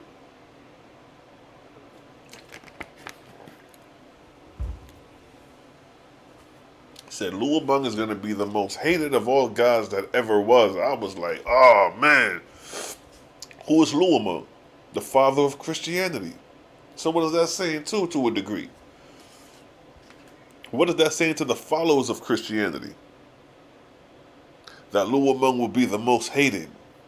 Who is the depiction that Luamung gave to Christianity? Jesus Christ. Jesus Christ is the face of Christianity. And the OAHSPE say that Luamung will be the most hated of all gods that ever was. So that means the false Christ, the Jesus hanging on the cross with the stringy hair, the European Jesus, will be the most hated of all deities that ever was, because that whole concept and premise was built on falsehood. It ain't like Buddha. Buddha was a real person. You can find the attributes or whatever of Buddha. Same thing with Brahma and some of these other historical figures that existed. But Jesus Christ was a total created creature. That's what the whole debate about the Constantine councils was about. The Nicene councils debating the divinity of Jesus Christ. So first they created a fake motherfucker, then they debating the divinity. Should we say he was natural, or shall we say was he supernatural? We got to debate on this thing before we put the stamp and the seal on this religion we call Christianity. Alright, so we're going to determine that he going to be supernatural. Alright, write it in the books. The nigga going to be supernatural. He is the son of God. Write it in the books. Wrote it in the books, put the steel on it. Boom, this is what it is. Whoever go against it, your head going to get chopped off, or you're going to get burnt on the stake. See that? Then the Inquisition came and niggas was getting tortured and punished and all that type of shit for going against the established doctrine. But see, they was living at a time when they seen the evolution, they seen the transition of the established doctrine. They seen pre-Constantine and post-Constantine and say, nah, you ain't gonna fool us with this, because remember when you niggas was having the council meetings for this shit. Now you're gonna try to tell us this is what it is? Fuck out of here. And if you would disagree, they burnt your ass on the stake. Yep. That's what was going on under Luamung's watch with Constantine coming on down. Luamung's still here. Luamung's still here. Luamung ain't ascended to the Etherian realms yet. He have an opportunity to in 2048 during his 200 years, but I don't know. The damage he done caused, I don't think he leaving yet. Because he still have so much work to do as a redeemer. Because Luamung is a redeemer right now. He's redeeming. He's helping expose his own works, because he got to unravel what he did. What did he do? He told people that he first was the Lord God of Israel. He said he was the God of Israel in the Tanakh. He said, inspire Israelites that I am the Lord thy God of Israel. He got to unravel that. So that's what I'm trying to tell the Israelites now. I'm helping Luamung out, trying to expose his doctrine to help redeem him. Our duty is to help redeem the false gods by exposing the false gods, so you don't get caught up in the snare of the false gods, so you can be clear of the false gods. It's not a bad thing that we're doing. It's just so you can be aware, so you don't fall in the snares and go through what they went through, and to avoid that. And by exposing that, we helping liberate the souls that are in bondage to these false gods, because many of people are waking up and breaking away. So if Luamung is in the redeeming process and he have inspiring angels to help do the process, boom. You know what I mean? The way we help is by exposing it. Just let them know, like, bro, you never was the creator. You wasn't the Messiah. You're not Jesus Christ. You took stories from here and there. You got to expose everything what happened, just so you can be like, bam, I ain't who I say I was. Let's move forward now. And that's what's going on. That is the summary of all the false gods when they rise and fall. They go through the same process.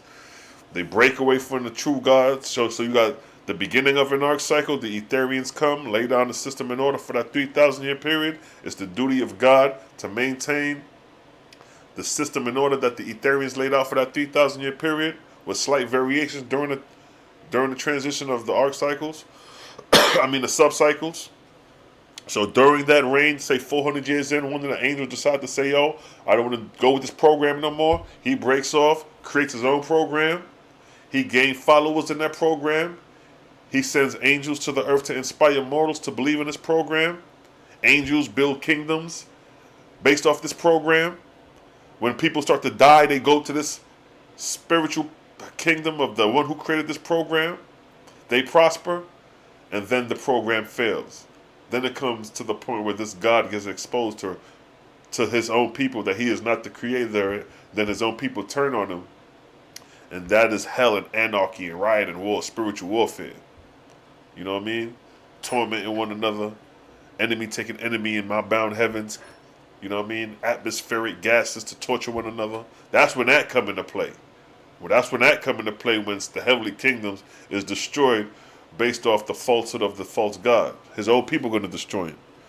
And then he has to be redeemed. How he's redeemed? He's delivered out of hell, which is chaos, warfare, anarchy. He's delivered out by the angels of true God. He's brought in court. He's given a hearing, you know what I mean, given a verdict. Then he's sent back out to unravel all those he misled. So if he had a following of 4 billion, 16 billion angels, those are 16 billion angels he got to unravel and unredeem. You know what I mean? And the quicker he redeemed them is the quicker he can resurrect and progress and move on to the Etherian realms. That's the justice of the Creator. See that? Yes, give thanks, King. That shit run deep, though, you know what I mean?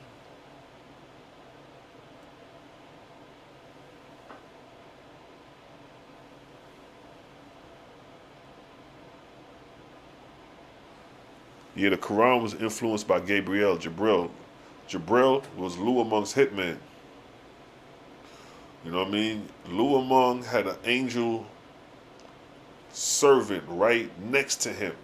That was his second in command. That was his captain. Lu Among was the general. Jibril was the captain. And Jibril was the warrior angel. He was the one that went out and battled for Lu Among. He established Christianity for Lu Among. When Lu Among didn't promise Jibril what he wanted, he established himself under the auspice of Islam, or Mohammedanism at first. He inspired Muhammad, and through Muhammad, he was able to create a stronghold on the earth through the Prophet Muhammad. And the Muhammad gained followers according to this doctrine, and that's how Gabriel started to spread his wings on earth. You know what I mean? In Arabia and them regions over there through Jibril, because according to Islam, Muhammad seen Jibril in the cave, and that's who inspired Jibril. So these religions have divine interventions when you look at the origins of it. Because even in the Bible, Moses is the one who gave you the Bible. According to scholars, he wrote the five books of the Bible. I don't believe that bullshit. That's bullshit. And Moses, how did he get the book? He got it from God. Divine intervention. How did Islam come about? Prophet Muhammad speaking to Gabriel, divine intervention. See what I'm saying? It gets deep, yo. When Constantine went to war with 323,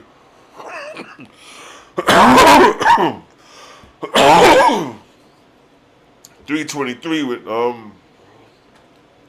Maximus, and he seen a cross in the sky.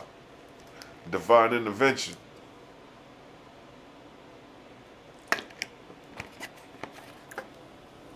The major religions got divine intervention as a part of the origin of how their systems came about.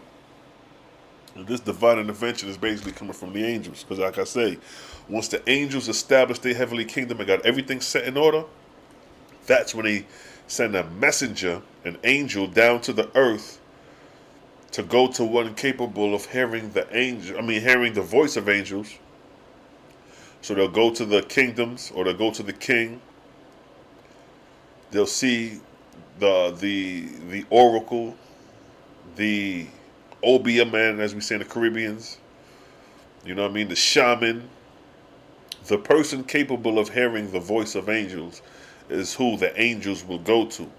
And the angels will talk to that individual and inspire that individual to write the words of the angels.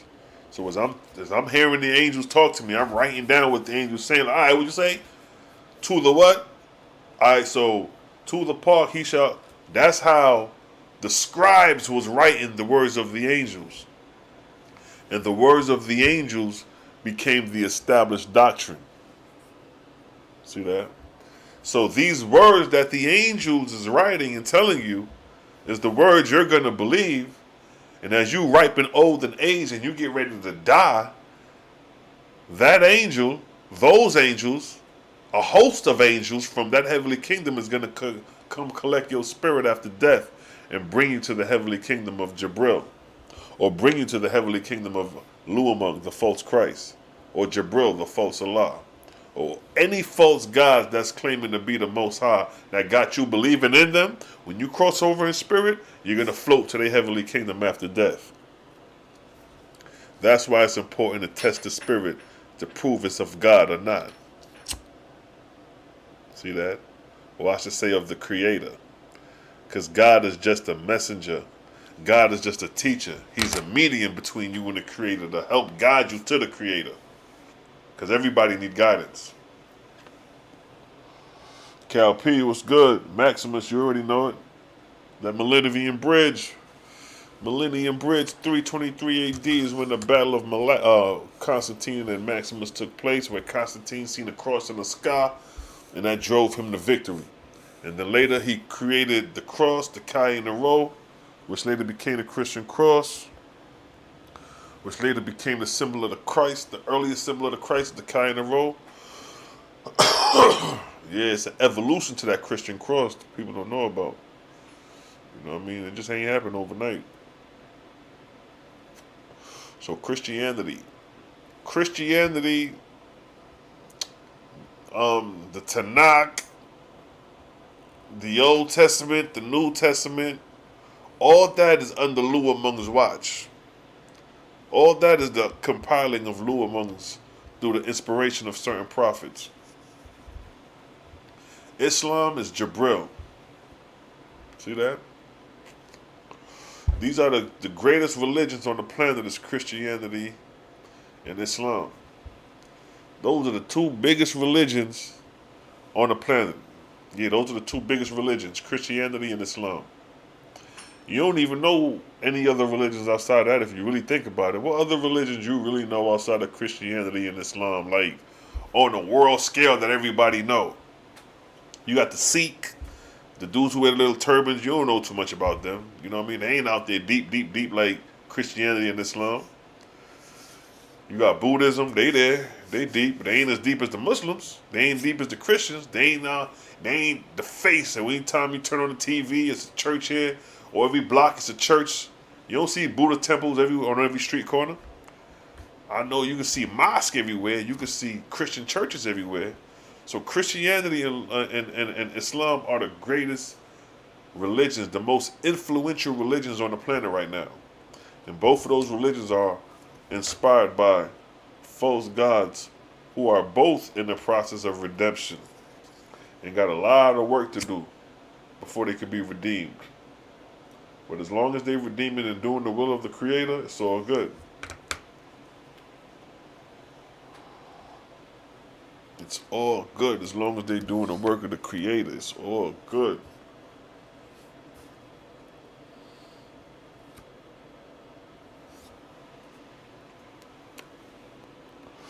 Yup.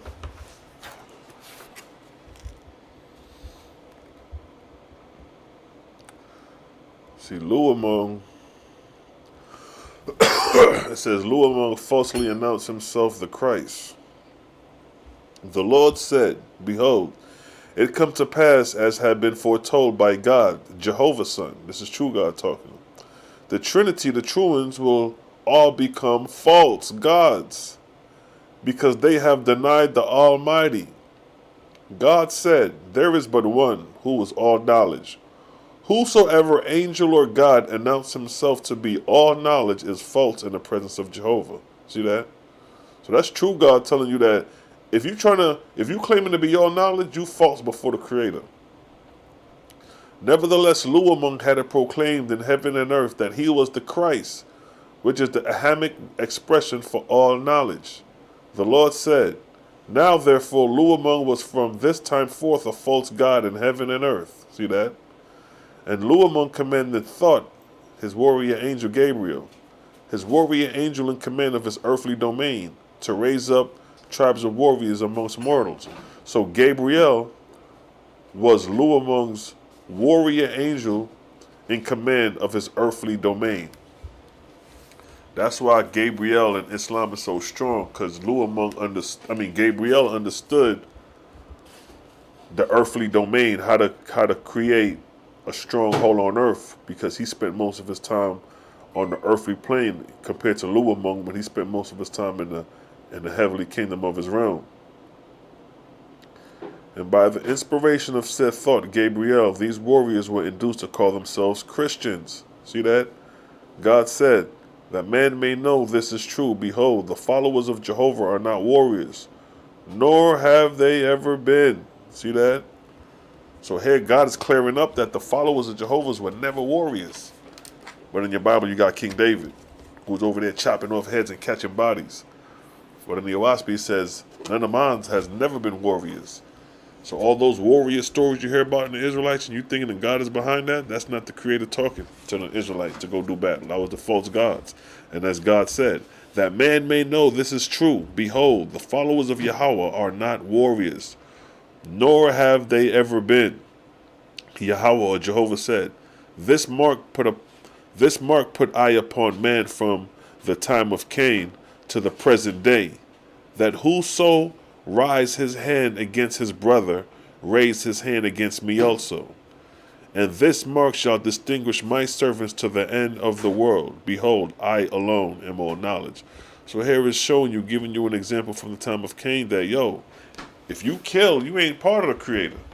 If you take the life of mortals, you ain't serving the Creator. Those who serve the Creator do not kill. They don't murder. They don't take life. That's what OAHSPE is distinguishing. So any stories you heard about the chosen of God taking life and God was behind them, understand that that was a false God and not the Creator. OAHSPE is clearing you up. That's why Jehovah said what? This mark put I upon from the time of Cain to the present day, that whosoever raise his hand against his brother, raise his hand against me. See that? And this mark shall distinguish, see that? Distinguish my servants to the end of the world. Behold, I alone am all knowledge. So the Creator's letting you know that when you raise your hand to go slaughter, I am not with you at that point anymore. If somebody is telling you to go slaughter in the name of a God, understand that the Creator and his angels are not participating in that matter. Those are a whole new set of angels that are inspiring you and encouraging you to do that. See that? So in your Bible, when God said he commanded the tribes to get ready to go to war to fight the Canaanites, understand that the Creator and his angels were not participating in that at that point. At that point, the holy angels done left, and the false gods and his holy emissaries done moved in and is inspiring Israel to this preparation of war now. See that? Exactly. False gods even took on the title of Luamun.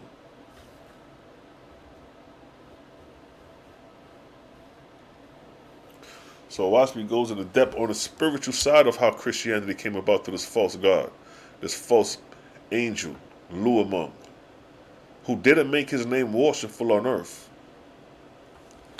The only name that was worshipful that you know Luamung by would be the term Christ.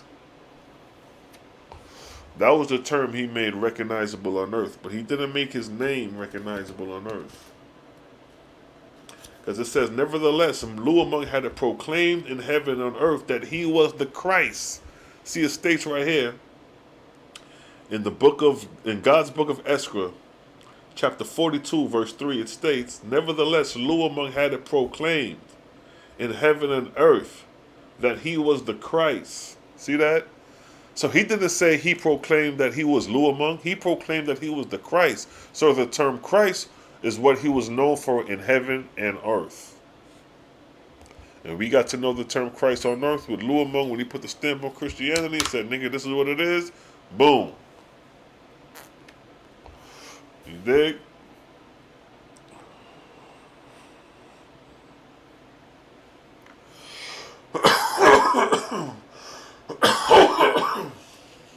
Some good bud right here. You dig? Facts. And that's what happened, Joe. So after Luamung proclaimed himself to be the Christ, the Kai in the row, he inspired Luamung with that I mean, he inspired Constantine with that X and that P. After that is when Luamung went ahead and took over Baal's position. He cast Baal out of Rome. The same Canaanite Baal. Luamung and Baal was warring. That was the whole reason of the whole battle at Malivian Bridge 323. Maximus was inspired by the same Canaanite Baal, who changed his name to Zeus, moved his headquarters to Rome, and Luamung now is the false Christ. So you got this false Christ coming to do battle with this ancient God. And Luamung, through Jibril, his warrior angel, got the best of Baal. Took him out of there. Jibril wasn't no joke. He got rid of Baal. Where that verse at where Jibril got rid of Baal? Luamung was no joke. And here goes some of the victories of Luamung during his reign. After Luamung styled himself the false Christ, this is some of the victories it talks about. And it says, now it came to pass from this time forth, great success attended the wars of Luamung for the glory of his heavenly kingdom. And for the space of 300 years, so this is around the 1st century coming up to the time of Constantine. So for 300 years, Luamung gradually gained on Baal and his alliance, both on earth and in heaven. And Luamung captured and cast out his dominion more than 700 false gods and false lords. So Luamung wasn't playing no games. He knocked over damn near close to 1,000 false gods. And he said he broke up 660 oracle houses and temples, used for consulting the spirits who called themselves gods, Elohims, whose only service was to advise on war, conquest, and destruction. See that? So you had angels who was using mortals who will come to the oracle houses. The mortals will come to the oracle houses, and these angels will consult mortals and advise them as to war, conquest, and destruction. See that? So that even Luamung's falsity to himself, he rendered a great service to Jehovah, against whom he was doing battle with.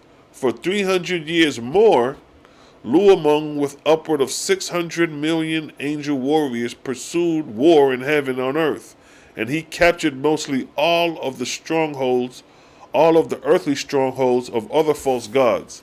Baal, however, still maintained himself in Rome. See that? And as God of the Roman Empire, but under many names. See that? That same Canaanite Baal is now ruling Rome, ruling Europeans. First, he was luring melanated beings under the time of the Canaanites. Because when you look at antiquity and the Canaanites, these were melanated beings, right? Copper-skinned people, right? But then coming thousands of years later, now he's fucking with the Europeans and shit. He's fucking with the Romans. See how these folks, they don't care about the nationality of mortals.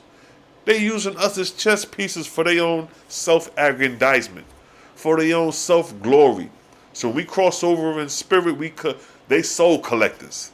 They look at us as soul collectors. They collect souls. So they just waiting for you to die to collect your soul and make you a subservient slave in their heavenly kingdom. That's what they duty is, but they go through all this extra shit just to do it. You see what I'm saying? They go through all this. So Luamung knocking over all these false gods, knocking over all, they doing all that just to position themselves to collect your ass, the spirits of the dead, when it's time. But it said, God, son of Jehovah, said, this is true God talking. Now behold, even Luamung the false god bewailed the wars, and he also bewailed his own doctrine. And then it's a verse talking about how Luamung is second guessing his doctrine.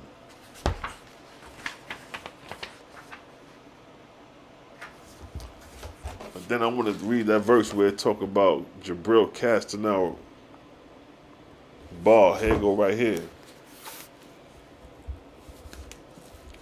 So this is the end of Baal right here, the false god. And it came to pass in not many years that Luamung through Gabriel, captured Baal, the same Canaanite Baal, and all the false gods in all the regions far and near. And Gabriel, took, along with the captured gods, 7,600,000 warring angels, and carried them all together to Makavitsu in Haiti, and cast them into hell, where there were already more than 10 million who were in chaos and madness. Imagine that. That was the faith of Baal. You being captured and kidnapped, taken to a place of torment. And that was the fate of Baal, captured through Jibril. The same Jibril who came to Muhammad. These are the spiritual wars that took place, that is part and parcel to your religion, or the essence of the origins of your religion, prior to them being established on earth. So it says, and Jibril or Gabriel had the place walled around with fire and noxious gases, so that none could escape. Such was the end of the earthly domain of Baal, who had ruled over mortals for evil for upward of 3,000 years. And in fact, it was the final termination of the earthly gods that ruled over mortals through oracles and pagan practice. See that? God damn. See how OAHSPE describes shit? It said, Baal ruled for 3,000 years as a false god. Look at the length of time. Just the time the OAHSPE say is the length of time for a false god to reign as false. And then it says, now the earth was clear of evil gods, whose chief labor had been for thousands of years to capture the spirits of the dead, of the recent dead, and make slaves of them for the glory of the Haitian kingdom. See, the OAHSPE shows you through the time periods of history the intentions of these false gods, how some of these false gods had nothing but evil intentions for their victims, and how it said now the false gods was cleared away from evil, so now Luamung is not as bad as these other gods. Those gods of antiquity, them Old Testament gods, them 23rd and 24th Archangel gods, those false gods were some treacherous motherfuckers, yo. Anuhasaj, Luamung, Sudgatian, Kabbalichtes, Enuxa, all these were some treacherous gods, yo. Not Luamung, but Anuhasaj, Osiris, Baal, Ashtarai, them gods, them 3rd millennium BC gods, yeah.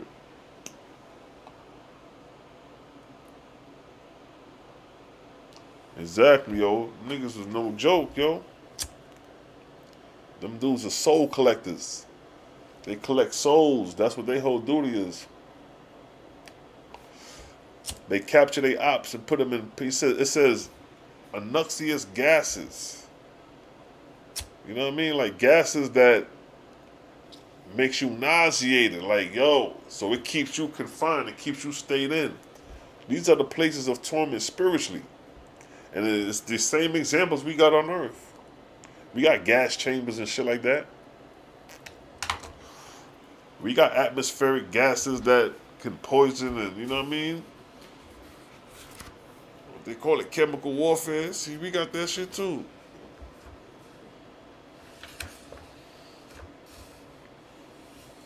So that's the last set of gods that's reigning. Christianity and Islam. Those are the last two false remaining gods of antiquity of old, and stories that was scrolls added to the texts of old. The 7-day creation is an old story. That's an old story. You know what I mean? So, but it's in your Bible. You know what I'm saying? So there's many gods talking in the Bible. In the Bible, there's a verse where it says, for there are many gods and many lords. So with that being said, it's letting you know that there's not just one God. Even in your Bible, you got different gods talking. Osiris, yeah. Osiris was another cold-blooded deity. Osiris was responsible for the pyramids. Not every single last pyramid, but he was responsible for some of the pyramids. The Pyramid Age was during the Old Kingdom and the Middle Kingdom. The last pyramid was during the time of the Exodus, actually, or the time of Amenemhet IV, the last so-called pharaoh of the Middle Kingdom, which was Moshe.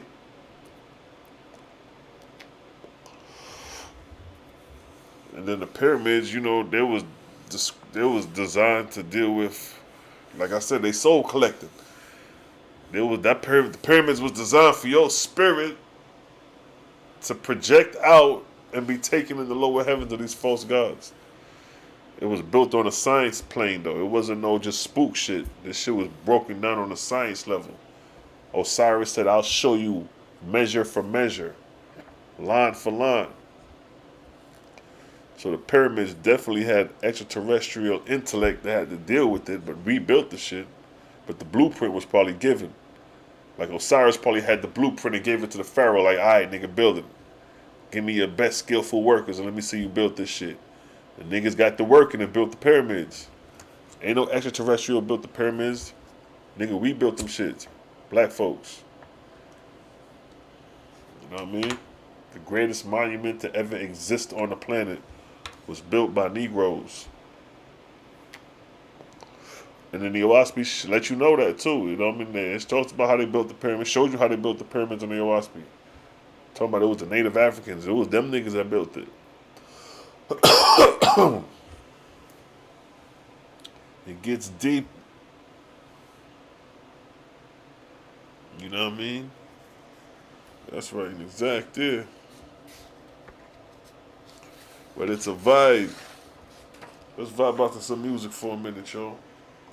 Let's vibe out for a second, family. Let's vibe to some music. Let's go into the cosmos for a hot minute. Let's ride.